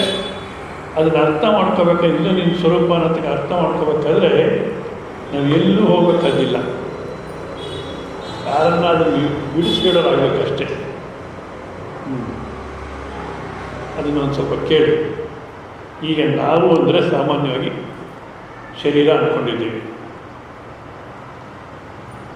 ತಂದೆ ತಾಯಿ ತಿಂದಂಥ ಅನ್ನ, ಆಹಾರ ಈ ರೂಪದಲ್ಲಿ ಬಂತು ಜನ್ಮ. ಮತ್ತೆ ಇಲ್ಲಿ ಬಂದಾಗ 4 ಪೌಂಡು 4.25 ಪೌಂಡು ಇತ್ತು. ಇವಾಗ ಎಷ್ಟು ಕೆ ಜಿ ಆಗಿದೆ? ಎಲ್ಲರೂ ಒಂದೇ ನಿಮಗೆ ಗೊತ್ತು ಎಷ್ಟು ಕೆ ಜಿ ಅಂತ. ಇಷ್ಟು ಕೆ ಜಿ ಆಗಬೇಕಾದ್ರೆ ಯಾವ ರೀತಿ ಆಗಿದೆ? ಇದು ಆಹಾರವನ್ನು ತಿಂದೇ ಆಗಿದೆ. ಹೌದಾ? ಆದ ಕಾರಣ ಅನ್ನಮಯ, ಈ ಅನ್ನಮಯವಾಗಿರ್ತಕ್ಕಂಥ ಶರೀರವೇ ನಾನು ಅಂತ ಅನಿಸುತ್ತೆ ನಮಗೆ. ಆದರೆ ಕೇವಲ ಶರೀರದಿಂದಲೇ ನಾವು ಜೀವನ ಮಾಡ್ತಿಲ್ಲ. ಇದರೊಳಗಡೆ ಕೇವಲ ಶರೀರ, ಉಸಿರಾಟ ಅನ್ನೋದು ಇಲ್ಲ ಅಂತ ಇಟ್ಕೊಳ್ಳಿ. ಅವಾಗ ಎಷ್ಟೊತ್ತು ಇಟ್ಕೊಂಡಿರ್ತಾರೆ ಮನೆಗೆ? ಅನ್ಯೋಂತರ ಆತ್ಮ ಪ್ರಾಣಮಯ.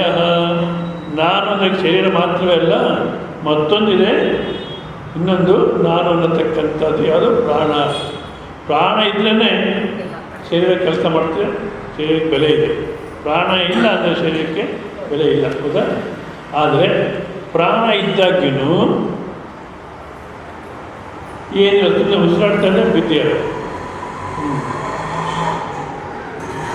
ಯಾರೋ ಒಬ್ಬರಿಗೆ, ಯಾರೋ ಒಬ್ಬರು ಬ್ಯಾಂಕ್ ಮ್ಯಾನೇಜರ್ ಇದ್ದರು, ಅವ್ರ ಸಂಬಂಧದಲ್ಲೇ ಮದುವೆ ಆಗ್ತಿಲ್ಲ. ಮುಂಚೆ ಇತ್ತು, ಏನು ತೊಂದರೆ ಆಗ್ತಿರ್ಲಿಲ್ಲ. ಇವಾಗ ಏನೋ ಬರ್ತಾ ಬರ್ತಾ ಸಂಬಂಧದಲ್ಲಿ ಮದುವೆ ಆದರೆ ಬ್ಲಡ್ಡು ಸರಿ ಹೋಗಲಿಲ್ಲ ಅಂತ, ಸಂತಾನ ಸರಿಯಾಗಿ ಬರೋಲ್ಲ ಅಂತಾರೆ. ಏನೋ ಚೆಕಪ್ ಮಾಡಿಸ್ಕೊಂಡು ಏನು ಹೇಳ್ತಾರೆ. ಅವ್ರಿಗೆ 2 ಗಂಡು ಮಕ್ಕಳಾಯಿತು, 2 ಸುಮ್ಮನೆ ಮಲಗಿರೋದು. ಈಗ 2 ಕೈ ಎತ್ಕೋಬೇಕು, ಸ್ನಾನ ಮಾಡಬೇಕು, ಮತ್ತು ಹಾಗೆ ಮಲಗಿಸ್ಬೇಕು. ಯಾವಾಗಲೂ ಒಂದ್ಸಲ ಹೂ ಅನ್ನೋವು, ಅವಾಗ ಒಂದು ಸ್ವಲ್ಪ ಆಹಾರ ಹಾಕಬೇಕು. ಸುಮಾರು 8-10 ವರ್ಷ ಇತ್ತು 2 ಮಕ್ಕಳಿಗೆ. ಆ ರೀತಿ ಬರೀ ಪ್ರಾಣ, ಶರೀರ ಇದೆ, ಪ್ರಾಣ ಇದೆ ಅಂದರೆ ನಾವು ಮನುಷ್ಯ ಆಗ್ತೀವೋ? ಇಲ್ಲ. ಮತ್ತೇನು? ನಮ್ಗೆ ಇನ್ನೂ ಒಂದಿದೆ, ಅನ್ಯೋತ್ತರ ಆತ್ಮ ಮನೋಮಯ. ನಮ್ಗೆ ಇನ್ನೂ ಒಂದಿದೆ, ಒಳಗಡೆ ಮನಸ್ಸನ್ನತಕ್ಕಂದಿದೆ. ಸೊ ಮನಸ್ಸಿಂದಲೇ ನಾನು ಅಂದ್ಕೊಳ್ತಾ ಇದ್ದೀನಿ. ಮನಸ್ಸು ಸಂತೋಷವಾಗಿದ್ದರೆ ನಾನು ಸಂತೋಷವಾಗಿರ್ತೀನಿ, ಮನಸ್ಸು ದುಃಖಿ ಅಂದರೆ ನಾನು ದುಃಖಿ ಆಗ್ತೀನಿ. ಆದ ಕಾರಣ ನಾನು ಅಂದರೆ ಕೇವಲ ಶರೀರ ಮಾತ್ರವಲ್ಲ, ಪ್ರಾಣ ಮಾತ್ರವಲ್ಲ, ಮನಸ್ಸನ್ನತಕ್ಕಂದಿದೆ. ಆ ಮನಸ್ಸನ್ನತಕ್ಕಂಥದ್ದು ಸಂಕಲ್ಪ ವಿಕಲ್ಪಾತ್ಮಕ ಮನಃ. ಸಂಕಲ್ಪ ವಿಕಲ್ಪ ಮಾಡತಕ್ಕಂಥ ಮನಸ್ಸು ಯಾವುದೆಲ್ಲ ನಮ್ಗೆ ಈ ಥರ ಬರುತ್ತೆ. ಇದೊಂದು ದೃಷ್ಟಾಂತ ತೊಗೊಳ್ತೀನಿ ನಾನು. ಪ್ರವಚನಕ್ಕೆ ಹೋಗೋಣ ಬೇಡವೋ? ಹೋಗೋಣ ನಡಿ, ಮೊನ್ನೆ ಮಳೆ ಇತ್ತು, ಇವತ್ತು ಹೋಗೋಣ ನಡಿ, ಮಳೆ ಏನಿಲ್ಲ. ಅಲ್ಲ, ಬರೋ ಮಳೆ ಬಂದ್ಬಿಟ್ರೆ ಅಷ್ಟೊತ್ತಿಗೆ ಯಾರೋ ಬರ್ತಾರೆ, ಎಲ್ಲಿ ಹೊರಟ್ರಿ? ಪ್ರವಚನ. ಅಯ್ಯಯ್ಯ, ಯಾಕೆ ಹೋಗ್ತಾರೆ ಪ್ರವಚನಕ್ಕೆ? ಈ ಯಾವುದೋ ಒಂದು ಸೀರಿಯಲ್ ಸ್ಟಾರ್ಟ್ ಆಗಿದೆ, ಎಷ್ಟು ಚೆನ್ನಾಗಿದೆಯೋ ನೋಡಿದ್ರೆ ನನಗಂತೂ ಕಣ್ಣಲ್ಲಿ ನೀರು ಬಂದ್ಬಿಡ್ತು. ಒಂದೇ ಅಳು. ಟಿ ವಿ ನೋಡೋದು ಯಾಕೆ ಹೇಳಿ? ಸಂತೋಷಕ್ಕೆ. ಮತ್ತು ಸೀರಿಯಲ್ ಚೆನ್ನಾಗಿದೆ ಅಂತ ಅಳು ಬಂದ್ಬಿಡ್ತಂತೆ. ಹೌದಾ? ಅದು ಕ್ಯಾನ್ಸಲ್ ಮಾಡ್ತೀವಿ. ಅಂದಾಗ ಮಾಡೋ ಬೇಡವೋ ಅನ್ನೋ ಸಂಕಲ್ಪ ವಿಕಲ್ಪ ಬಂದರೆ ಮನಸ್ಸು. ನಿಶ್ಚಯಕ್ಕೆ ಬಂದ್ವಿ, ಅದು ಬುದ್ಧಿ. ಸೊ ಕೇವಲ ಸಂಕಲ್ಪ ವಿಕಲ್ಪ ಇದ್ದರೆ ವ್ಯವಹಾರ ಮಾಡಲಿಕ್ಕಾಗಲ್ಲ. ಕೂತ್ಕೊಳ್ಳಿ, ಆಮೇಲೆ ಕೂತ್ಕೊಳ್ಳಿ. ಸಂಕಲ್ಪ ವಿಕಲ್ಪ ಇದ್ದರೆ ಮನಸ್ಸು, ಹೌದಾ? ನಿಶ್ಚಯಕ್ಕೆ ಬಂದ್ವಿ, ಹೋಗೋಣ ಪ್ರವಚನಕ್ಕೆ. ಆ ನಿಶ್ಚಯಕ್ಕೆ ಬಂದರೆ ಬುದ್ಧಿ. ಅಂದಾಗ ಏನಾಯಿತು? ನಾನು ಅಂದರೆ ಅಮ್ಮ ಅಲ್ಲಿ ಇರಲಿ, ನೀವು ಯಾಕೆ ತೆಗೆದು ಅವ್ರ ಕೈ ಕೊಟ್ಟರು? ಸುಮ್ಮನೆ ಕೂತ್ಕೊಳ್ಳಿ, ಆಮೇಲೆ ಮಾಡಿ ಅಂತೇಳಿ.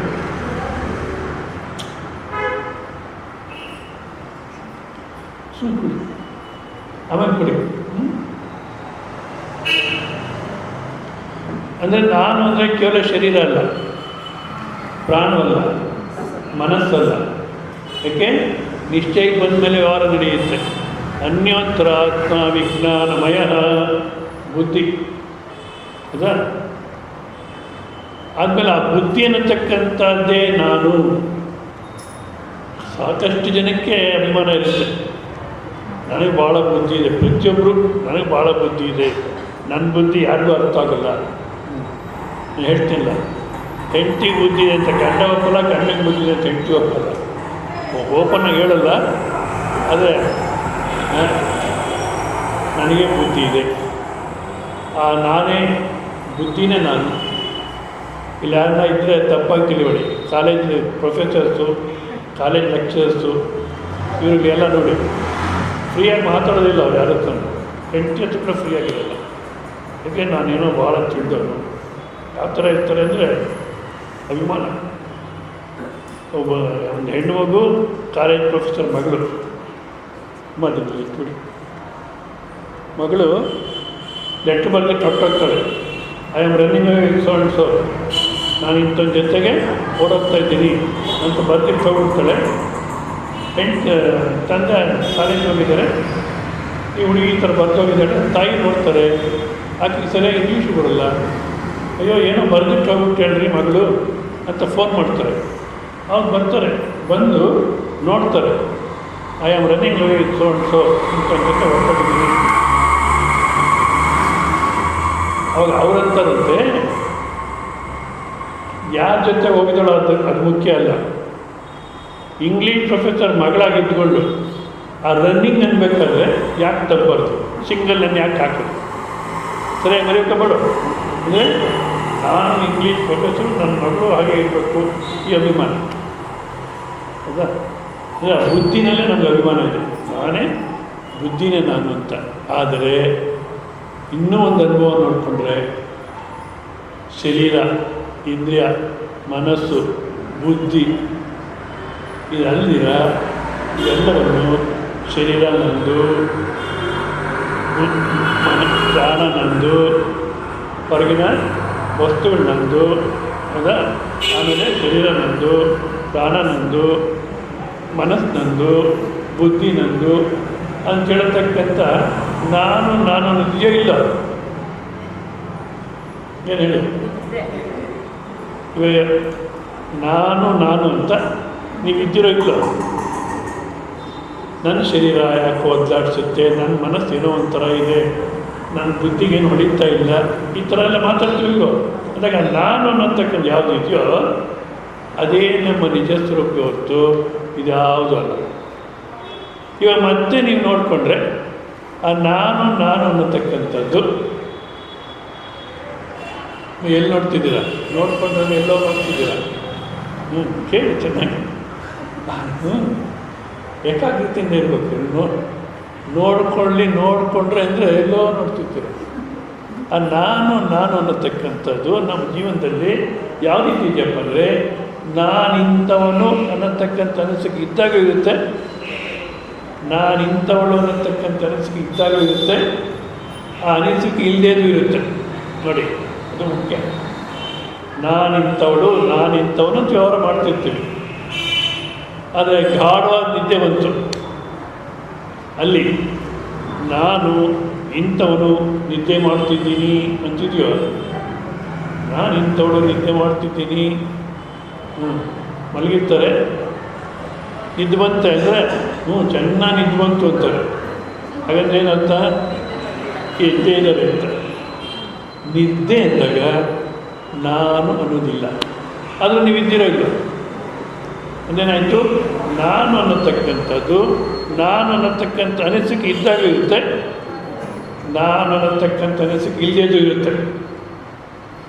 ಆದ ಕಾರಣ ಶರೀರ, ಇಂದ್ರಿಯ, ಹೊರಗಿನ ಸಂಪತ್ತು, ಶರೀರ, ಇಂದ್ರಿಯ, ಬುದ್ಧಿ, ಮನಸ್ಸು, ಈ ನಾನು ಇಂಥವಳು ನಾನು ಇಂಥವಳು ಅಂತಕ್ಕಂಥ ಅಹಂಕಾರ ಇದೆಲ್ಲವೂ ನಂದು, ಇದ್ಯಾವುದು ನಾನಲ್ಲ.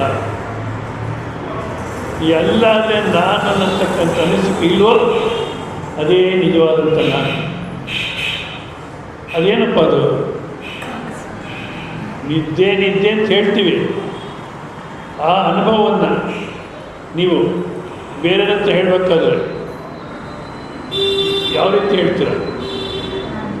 ಹಾಯಾಗಿ ನಿದ್ದು ಮಾಡಿದ್ರಿ, ಆನಂದವಾಗಿ ನಿದ್ದು ಮಾಡಿದ್ರಿ ಅಂದ್ರೂ ಇಲ್ಲ. ಆ ಹಾಯಿ, ಆ ಆನಂದ ಎಲ್ಲಿಂದ ಬಂತು? ಬಂದಿದ್ದಲ್ಲ, ನೀವೇ ಅದು, ನೀವೇ ಆನಂದ. ಹೌದಾ?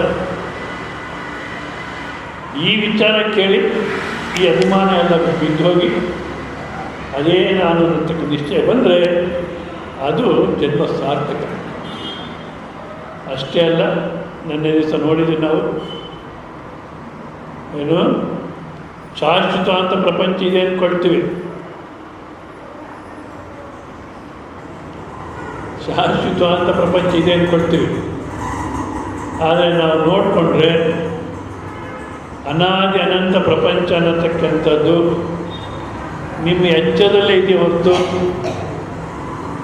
ನಿಮ್ಮ ಎಚ್ಚದ ಹೊತ್ತು ಬಿಟ್ಟಿದೆಯೋ ನೋಡ್ಕೊಳ್ಳಿ ಒಂದ್ಸಲ ಎಲ್ಲರೂ. ಕನಸಿನಲ್ಲಿ ಈ ಪ್ರಪಂಚ ಇದೆಯೋ? ಇಲ್ಲ. ನಿದ್ದೆನಲ್ಲಿ ಇದೆಯೋ? ಇಲ್ಲ. ಎಚ್ಚರ ಬಂದಾಗಲೇ ಬರುತ್ತೆ.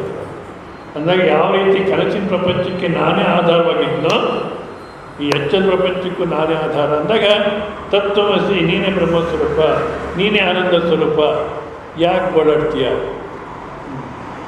ಆನಂದ ಜೀವನ ಮಾಡು, ಏನೇ ನಡೀಲಿ ನೀನು ಆನಂದವೇ, ನೀನೇ ಎಲ್ಲವೂ. ಸೊ ಅದನ್ನೇ ಕೃಷ್ಣ ಅನ್ನೋದು.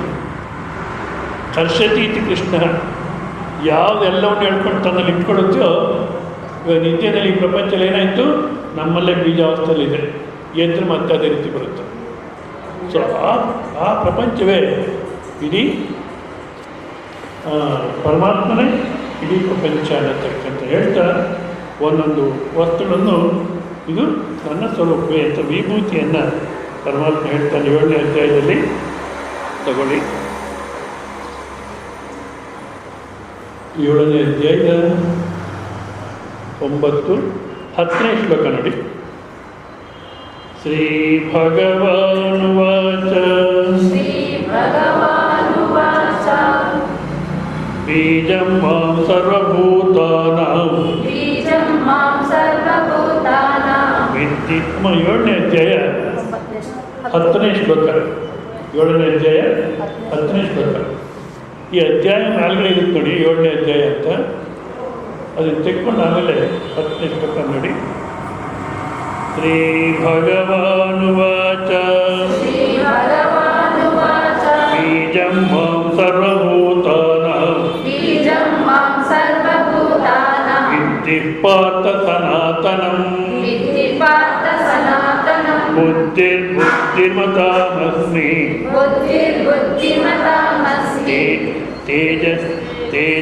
ತೇಜಸ್ವಿ ನಾಮಹಂ. ಇನ್ನೊಂದ್ಸಲ ಶ್ರೀ ಭಗವಾನುವಾಚ ಬೀಜಂ ಮಾಂ ಸರ್ವಭೂತಾನಾಂ ಪಾರ್ಥ ಸನಾತನಂ ಬುದ್ಧಿರ್ಬುದ್ಧಿಮತಾಮಸ್ಮಿ ತೇಜಸ್ವಿ ನಾಮಹಂ. ಇದು ನಮ್ಗೆ ಅರ್ಥ ಆಗಬೇಕಾದ್ರೆ ನೋಡಿ, ಇವಾಗ ಈಗಿನ ಕಾಲಕ್ಕೆ ಒಳ್ಳೆ ದೃಷ್ಟಾಂತ ಸಿಗುತ್ತೆ ನಮಗೆ. ಕರೆಂಟ್ ಹೇಳುತ್ತೆ, ಟ್ಯೂಬ್ ಲೈಟಲ್ಲಿ ಬೆಳಕು ನಾನೇ, ಫ್ಯಾನಿಂದ ಬರ್ತಿರ್ತಕ್ಕಂಥ ಗಾಳಿಯೂ ನಾನೇ. ಹೌದಾ? ಇಲ್ಲಿ ಸ್ವಾಮಿಯ ಒಂದು ಧ್ವನಿಯನ್ನು ಜಾಸ್ತಿ ಮಾಡಿ ನಿಮಗೆ ಕೇಳಿಸ್ತಕ್ಕಂಥ ರೀತಿಯಲ್ಲಿ ಮಾಡತಕ್ಕಂಥದ್ದು ನಾನೇ ಅನ್ನುತ್ತೆ. ಯಾವುದು? ಕರೆಂಟು. ಹೌದಲ್ಲ? ಸರಿ ಅಮ್ಮ, ಅರಿವು ಬಿಟ್ಬಿಡಿ, ಕೇಳಿ.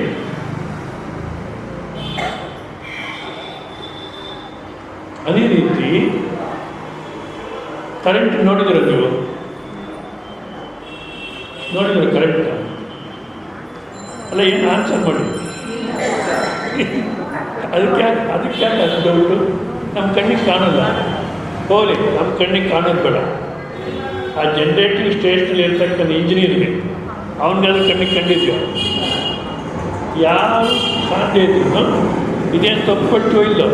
ಯಾಕೆ ಇಷ್ಟು ವೈವಿಧ್ಯತೆ ಇದೆ? ಪ್ರಕಾಶ, ಟ್ಯೂಬ್ಲೈಟ್ ಪ್ರಕಾಶ ಕೊಡುತ್ತೆ, ಫ್ಯಾನ್ ತಿರುಗುತ್ತೆ, ಎಲೆಕ್ಟ್ರಿಕ್ ನೆನ್ನೆ ಇದೆ. 100 ವರ್ಷ 120 ವರ್ಷ ಹಿಂದೆ ಏನೋ ಶುರುವಾಯಿತು ಎಲೆಕ್ಟ್ರಿಸಿಟಿ. ಹೌದಾ? ಅವತ್ತಿನಿಂದ ಇವತ್ತಿನ ತನಕ ಇವತ್ತು ಎಲೆಕ್ಟ್ರಿಸಿಟಿ ಇಲ್ಲ, ಜೀವನವೇ ಇಲ್ಲ. ಹಾಗಾಗ್ಬಿಟ್ಟು ಅದನ್ನು ನಾವು ನೋಡಿದ್ದೀವೋ? ಇಲ್ಲ.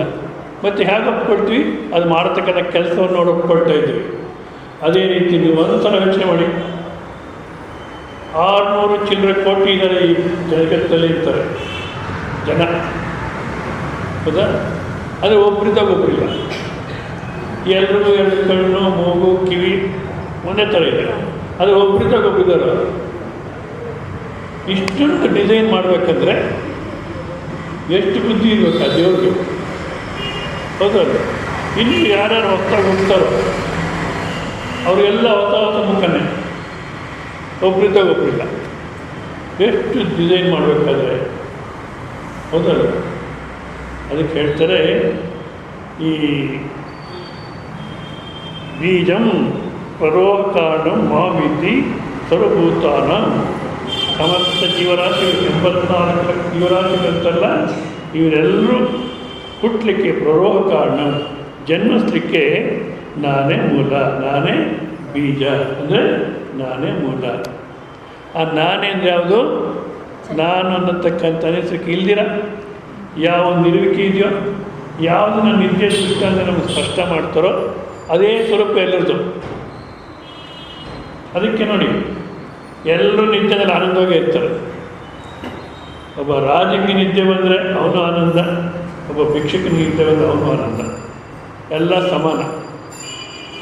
ಆದ ಕಾರಣ ಪರಮಾತ್ಮ ಹೇಳ್ತಾನೆ, ಈ ಎಲ್ಲ ಜೀವರಾಶಿಗಳು ಹುಟ್ಟಲಿಕ್ಕೆ ನಾನೇ ಮೂಲ. ಕಿಂಚ ಅಷ್ಟೇ ಅಲ್ಲ, ಬುದ್ಧಿ ವಿವೇಕ ಶಕ್ತಿ. ನಮ್ಮಲ್ಲಿ ಬುದ್ಧಿನೇನು ವಿವೇಕ ಮಾಡತಕ್ಕಂಥ ಶಕ್ತಿ ಬುದ್ಧಿ.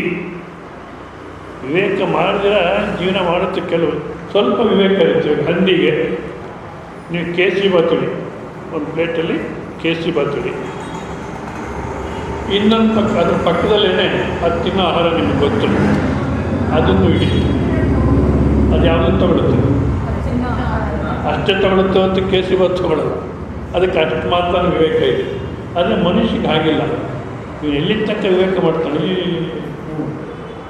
ಇವಾಗ ಚಂದ್ರಗ್ರಹಕ್ಕೆ ಹೋಗ್ತಾನೆ, ಅಂಗಾರ ಗ್ರಹಕ್ಕೆ ಹೋಗ್ತಾ ಇದ್ದಾನೆ, ಕೊನೆಗೆ ಏನು ಮಾಡ್ತಾನೆ? ಅಲ್ಲೂ ಯುದ್ಧ ಮಾಡ್ತಾನೆ.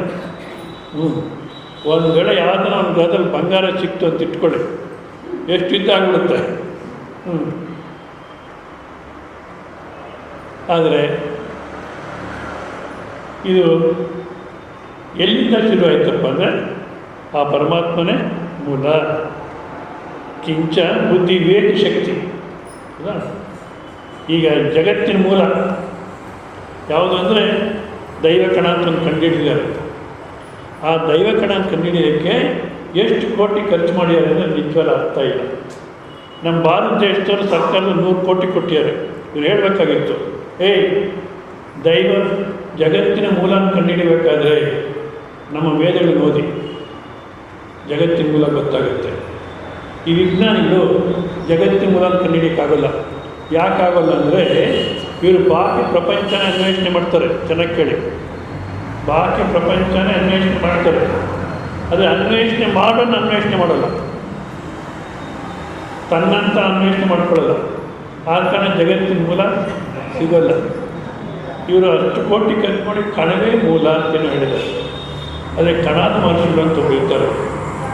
ಅವರು ಬೆಳಗ್ಗೆ ಹೇಳೋದು, ನದಿನ ಸ್ನಾನ ಮಾಡ್ಕೊಳ್ಳೋದು, ಗಾಯತ್ರಿಯನ್ನು ಸ್ನಾನ ಮಾಡೋದು, ಅಧ್ಯಯನ ಮಾಡ್ಕೊಂಡಿರ್ತಾರೆ. ಮಧ್ಯಾಹ್ನ 12:30 1 ಗಂಟೆ ಅಷ್ಟೊತ್ತಿಗೆ ಹೊಲಗಳಲ್ಲಿ ಕಣದಲ್ಲಿ ಹೋಗಿ ಯಾವುದನ್ನು ಧಾನ್ಯ ಬಿದ್ದಿದ್ರೆ, ಜೋಳ, ರಾಗಿ, ನವಣೆ ಇಂಥದ್ದು ಬಿದ್ದಿದ್ರೆ ಸ್ವಲ್ಪ ಆರಿಸ್ಕೊಂಡು ತಿಂದುಬಿಟ್ಟು ನೀರು ಕುಡಿತಾರೆ. ಪೂರ್ವದಲ್ಲಿ ಬ್ರಾಹ್ಮಣರು ಆಹಾರ ತಗೊಳ್ಳೋದಂತೆ, 3 ರೀತಿ ಆಹಾರ ತಗೊಳ್ಳೋದು ಬ್ರಾಹ್ಮಣರು.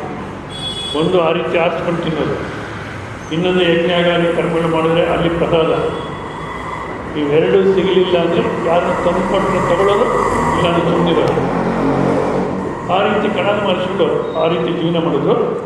ಮಾಡಿ ಆ ರೀತಿ ಜೀವನ ಮಾಡ್ತಾಯಿದ್ರೆ ಯಾರೋ ಒಬ್ಬ ರಾಜಂಗೋಗಿ ಹೇಳ್ತಾನೆ, ಏನು ನಿನ್ನ ರಾಜ್ಯಭಾರ ನೋಡು, ಆ ಬ್ರಾಹ್ಮಣರು ಎಷ್ಟು ಕಷ್ಟಪಡ್ತಾಯಿದ್ರು, ಗೋ ಬ್ರಾಹ್ಮಣಿಗೆ ಶುಭಂಭವತ್ತು, ಅವ್ರನ್ನೆಲ್ಲ ನೋಡ್ಕೋಬೇಕು, ನೀವು ನೋಡ್ಕೊಳ್ತಾ ಇಲ್ಲ, ಆಹಾರ ಭಾಳ ಕಷ್ಟಪಡ್ತೀರ ಅಂದರೆ ಅವ್ರ ರಾಜ, ನಾನು ತಪ್ಪಾಯಿತು, ನಾನು ಇನ್ಮೇಲೆ ಅವ್ರು ನೋಡ್ಕೊಳ್ತೀನಿ ಅಂತ ಒಂದು ಎತ್ತಿನ ಗಾಡಿನಲ್ಲಿ ಅಡುಗೆ ಮಾಡ್ಕೊಳ್ಳೋಕ್ಕೆ ಏನೇನು ಸಾಮಾನು ಬೇಕೋ ಮತ್ತು ಏನೇನು ಪದಾರ್ಥಗಳು ಬೇಕೋ ಎಲ್ಲ ತೊಗೊಂಬರ್ತಾರೆ.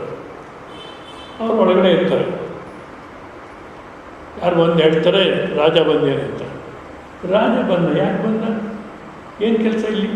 ನಿಜವಾಗ್ಲೂ ಈಗಿನ ಕಾಲಕ್ಕೆ ಒಬ್ಬ ಸ್ವಾಮಿಗಳಾಗಲಿ, ಒಬ್ಬ ಬ್ರಾಹ್ಮಣಾಗಲಿ, ರಾಜ ಬಂದ, ಮಂತ್ರಿ ಬಂದ ಅಂದರೆ ಹೌದಾ ಬಂದ್ರ, ಅಯ್ಯೋ ನಮಗೆ ಬಂದ ಪುಣ್ಯ, ಬನ್ನಿ ಕೂಡಿಸಿ ಅವ್ರು ಏನೇನು ಮಾಡ್ತಾರೋ. ಕಣದ ಮನುಷ್ಯ ಅಂತಾರೆ, ಯಾಕೆ ಬಂದ, ಏನು ಕೆಲಸ ಅವ್ರಿಗೆ? ಏನೋ ಬಂದೇ ಅದು, ಸರಿಪ್ಪ ಅಂತ ಹೊರಗಡೆ ಕೂಡಿಸ್ಕೊಡ್ತಾರೆ. ಏನು ಸಮಾಚಾರ, ಯಾಕೆ ಬಂದ್ರಿ?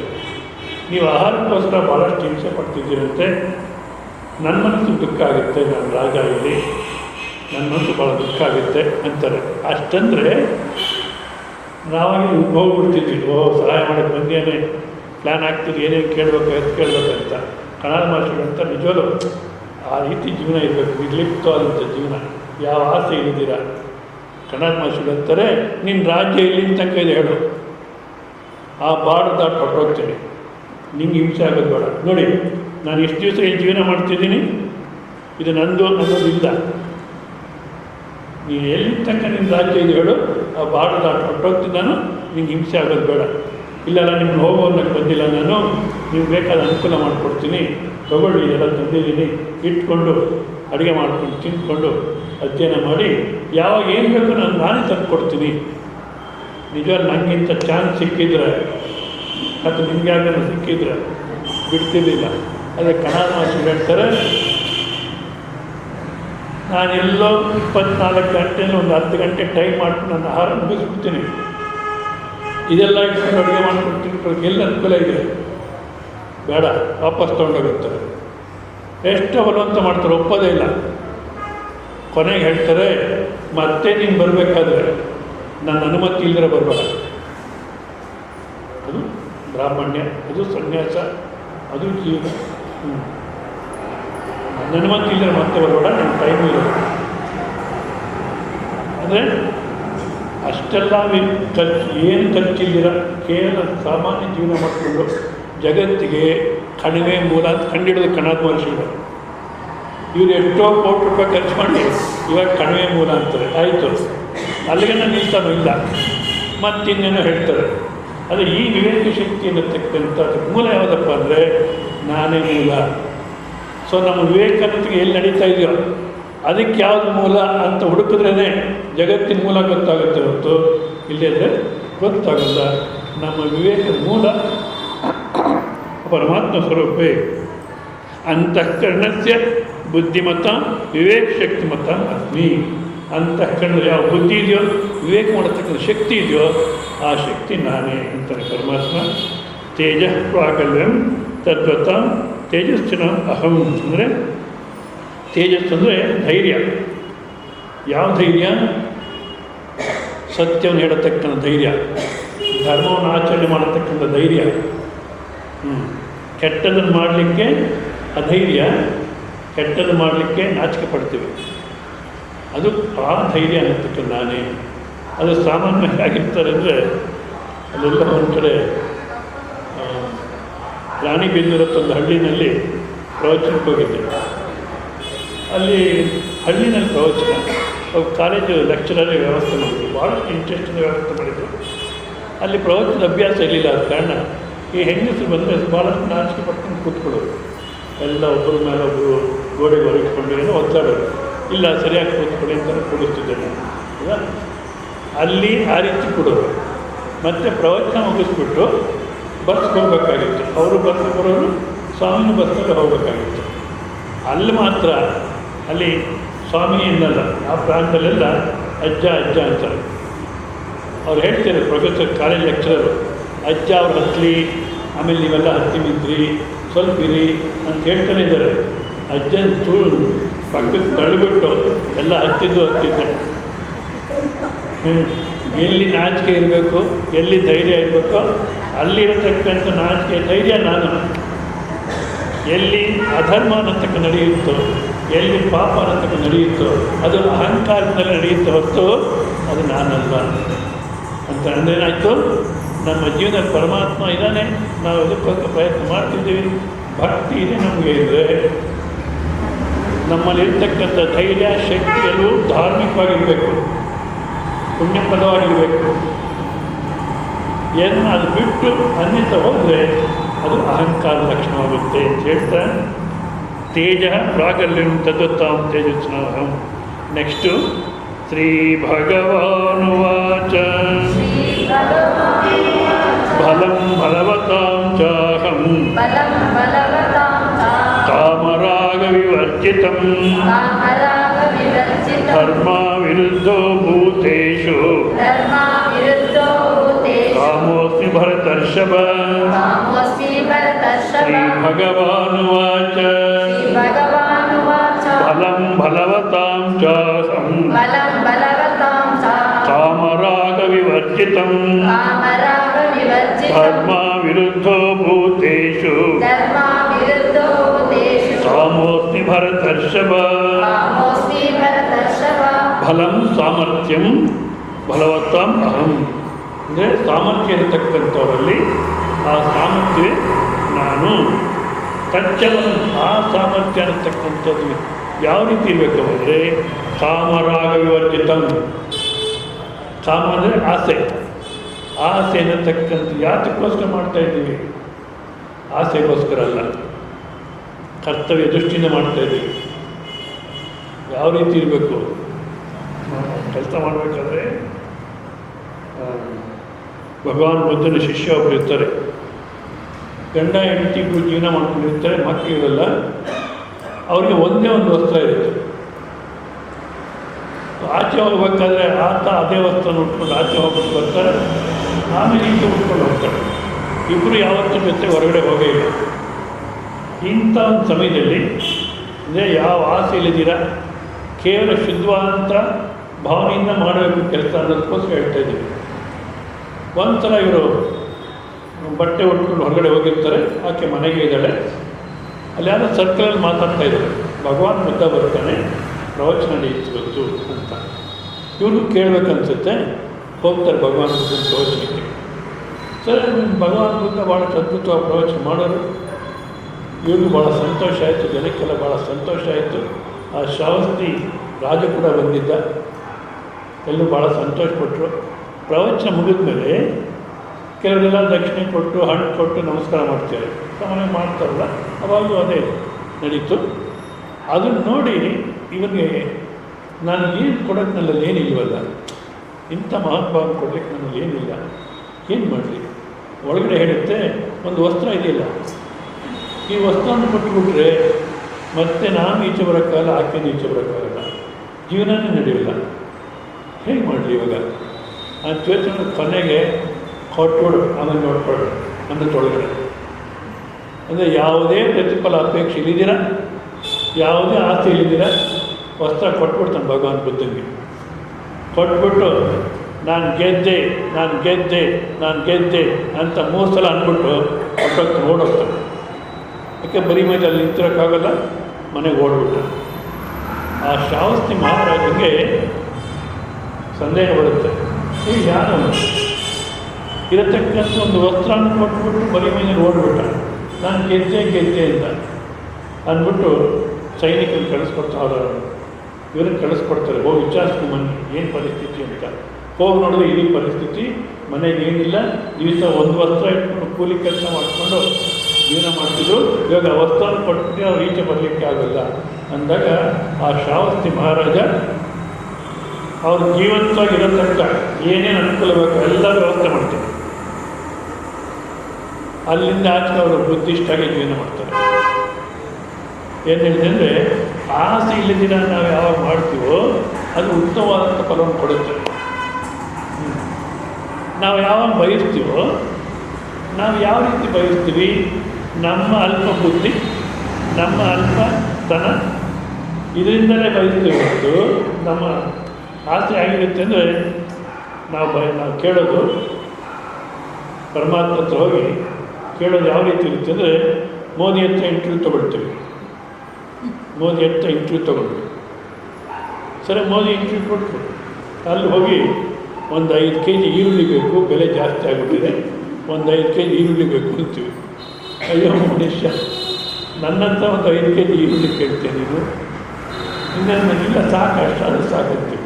ಯಾಕಂದ್ರೆ ನಮ್ದು ಅಷ್ಟೇ ಆಗಲ್ಲ. ಪರಮಾತ್ಮ ನಿನ್ನ ಇಷ್ಟ, ನಿನಗೆ ಯಾವುದು ಒಳ್ಳೆಯದು ಅದು ಮಾಡು, ನನಗೆ ಯಾವುದು ಒಳ್ಳೆಯದು ಅಂತ ನಿಂಗೆ ಅನಿಸುತ್ತೆಯೋ ಅಷ್ಟು ಮಾಡು ಅಂದ್ಬಿಟ್ಟು ನಮ್ಮಲ್ಲಿ ಏನು ಬಲ ಅನ್ನತಕ್ಕನ್ನು ಉಪಯೋಗಿಸ್ತೀವೋ ಅದು ಕಾಮರಾಗ ವಿವರ್ಜಿತಂ. ಆಸೆ ಅನ್ನತಕ್ಕಂದಿರಬಾರ್ದು. ರಾಗ ಅಂದರೆ ನನ್ನದು ಅನ್ನತಕ್ಕಂದೇನಿದೆಯೋ ಅದು ಸುರಕ್ಷಿತವಾಗಿರಬೇಕು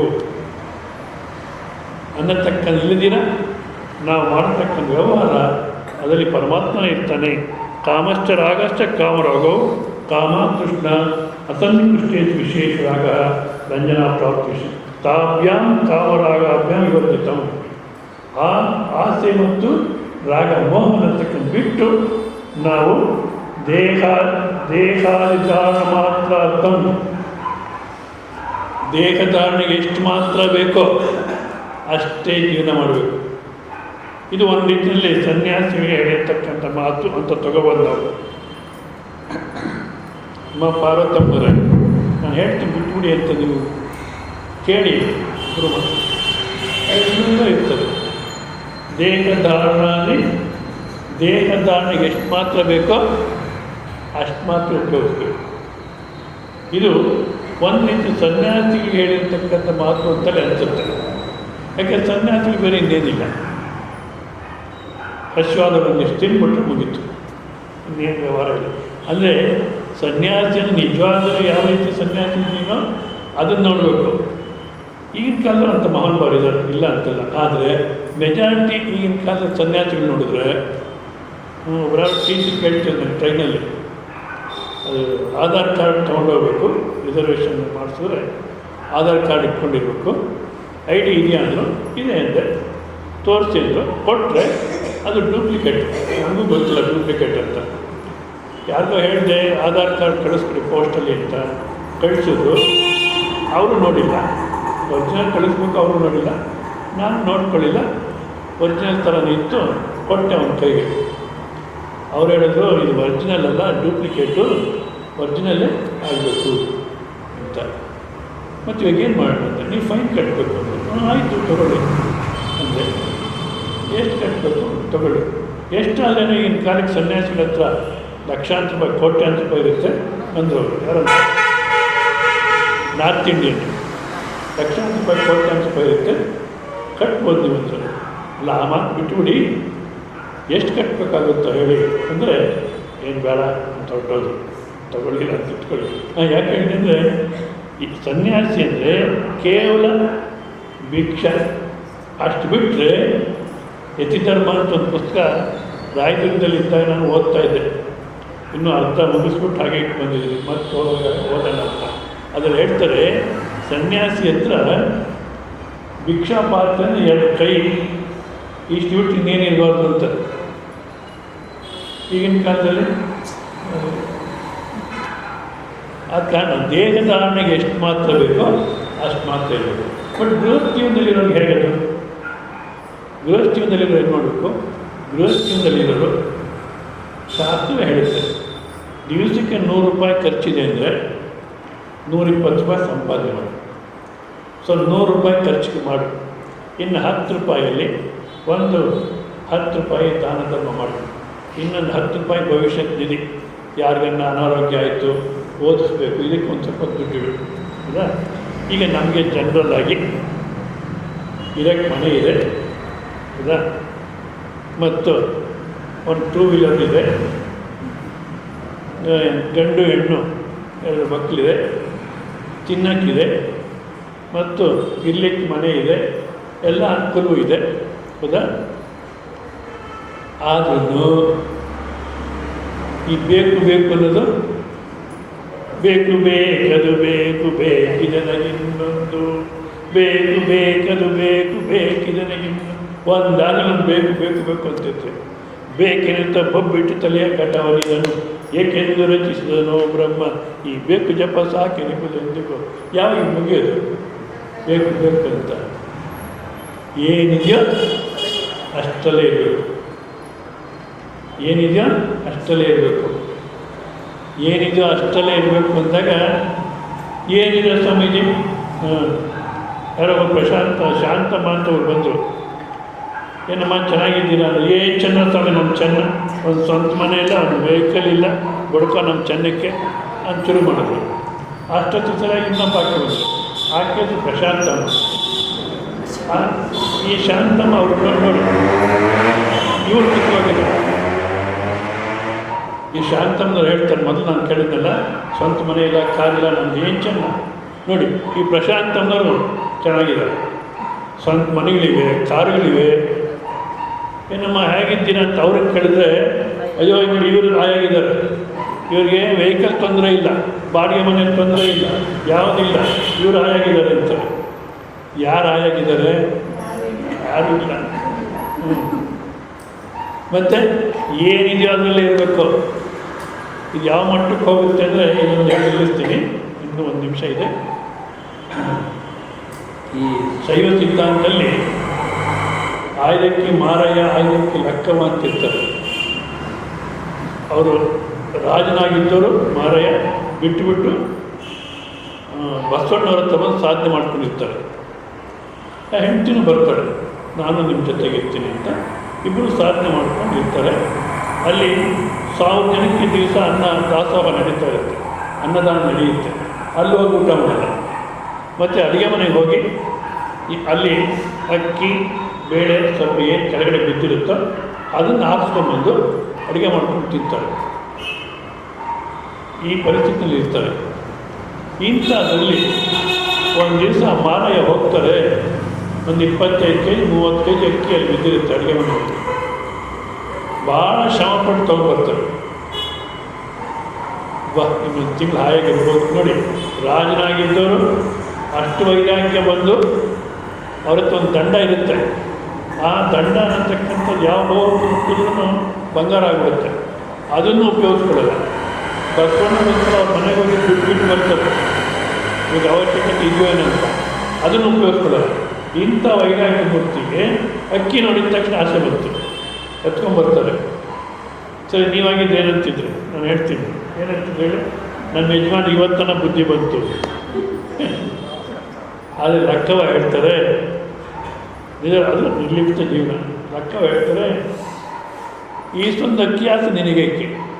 ಇಷ್ಟೊಂದು ಅಕ್ಕಿ ಹೊತ್ಕೊಂಬಂದು ಈ ಆಸೆ ಯಾಕೆ ಬಂತು? ಆಸೆ ಎಂಬುದು ಅರಸಂಗಲ್ಲದೆ ಶಿವಭಕ್ತರಿಗುಂಟೆಯ ಆಸೆ ಅನ್ನತಕ್ಕಂಥದ್ದು ರಾಜ ಮಹಾರಾಜಗಿರ್ಬೋದು, ಶಿವಭಕ್ತರಿಗೆ ಆಸೆನೇ. ಏನು ಸ್ವಲ್ಪ ಕೋಪ ಮಾಡಿಕೊಂಡ್ರೆ ಏನೋ. ರೋಷವೆಂಬುದು ಯಮಭಟ್ಟರಿಗಲ್ಲದೆ ಶಿವಭಕ್ತರಿಗುಂಟೆಯ ಈ ಸಕ್ಕಿ ಆಸೆ ನಿನಗೇಕೆ? ಇಷ್ಟೊಂದು ಅಕ್ಕಿ ಹೊತ್ಕೊಂಡ್ರೆ ಯಾಕೆ ಈ ಆಸೆ ಬಂತು? ಅಮರೇಶ್ವರ ಲಿಂಗಕ್ಕೆ ನೀನು ಬಹಳ ದೂರವಾದೆ. ನೀನು ಭಾಳ ದೂರ ಆಗುತ್ತೆ. ನಮ್ಮಲ್ಲಿ ಒಂದು ಆಸೆ ಬಂದರೆ ನಾವು ದೇವರಿಂದ ಭಾಳ ದೂರ ಆಗುತ್ತೀವಿ. ಯಾಕೆ? ದೇವರು ಎಲ್ಲ ಕಡೆಯಿಂದ ಎಲ್ಲರಲ್ಲೂ ಇದ್ದಾನೆ, ಸರ್ವಾಂತರ್ಯಾಮಿ. ಯಾವಾಗ ಆಸೆ ಬಂತೋ ಬಾಕಿ ಪ್ರಪಂಚಕ್ಕೆ ಮನಸ್ಸು ಓಡುತ್ತೆ, ನಾವು ದೇವರಿಂದ ದೂರ ಆಗುತ್ತೀವಿ. ಆದ ಕಾರಣ ಇಲ್ಲಿ ದೇಹಧಾರಣೆ ಎಷ್ಟು ಬೇಕೋ ಅಷ್ಟು ಮಾತ್ರ ಸಾಮರ್ಥ್ಯ ಇರಬೇಕು ನಮಗೆ. ಹೆಚ್ಚಿಗೆ ಬಯಲಿಕ್ಕೆ ಹೋಗಬಾರ್ದು. ಇಟ್ಟಂತಿರುವೆನು ಈ ಶ್ರೀರಾಮ ಕೊಟ್ಟದನ್ನುಣ್ಣವೆ ಈಶಾ. ಹೇಗಿಟ್ಟದಾಗಿರ್ತೀನಿ, ಏನು ಕೊಟ್ಟು ತಿಂತೀನಿ. ನಿಜವಾಗಿ ಇದು ಬಂದ್ಬಿಟ್ರೆ ಇನ್ನೇನು ಸಮಸ್ಯೆ ಇದೆ ಹೇಳಿ? ಹಾಗೆಲ್ಲ ಆಗುತ್ತೋ ಅಂತ. ಓ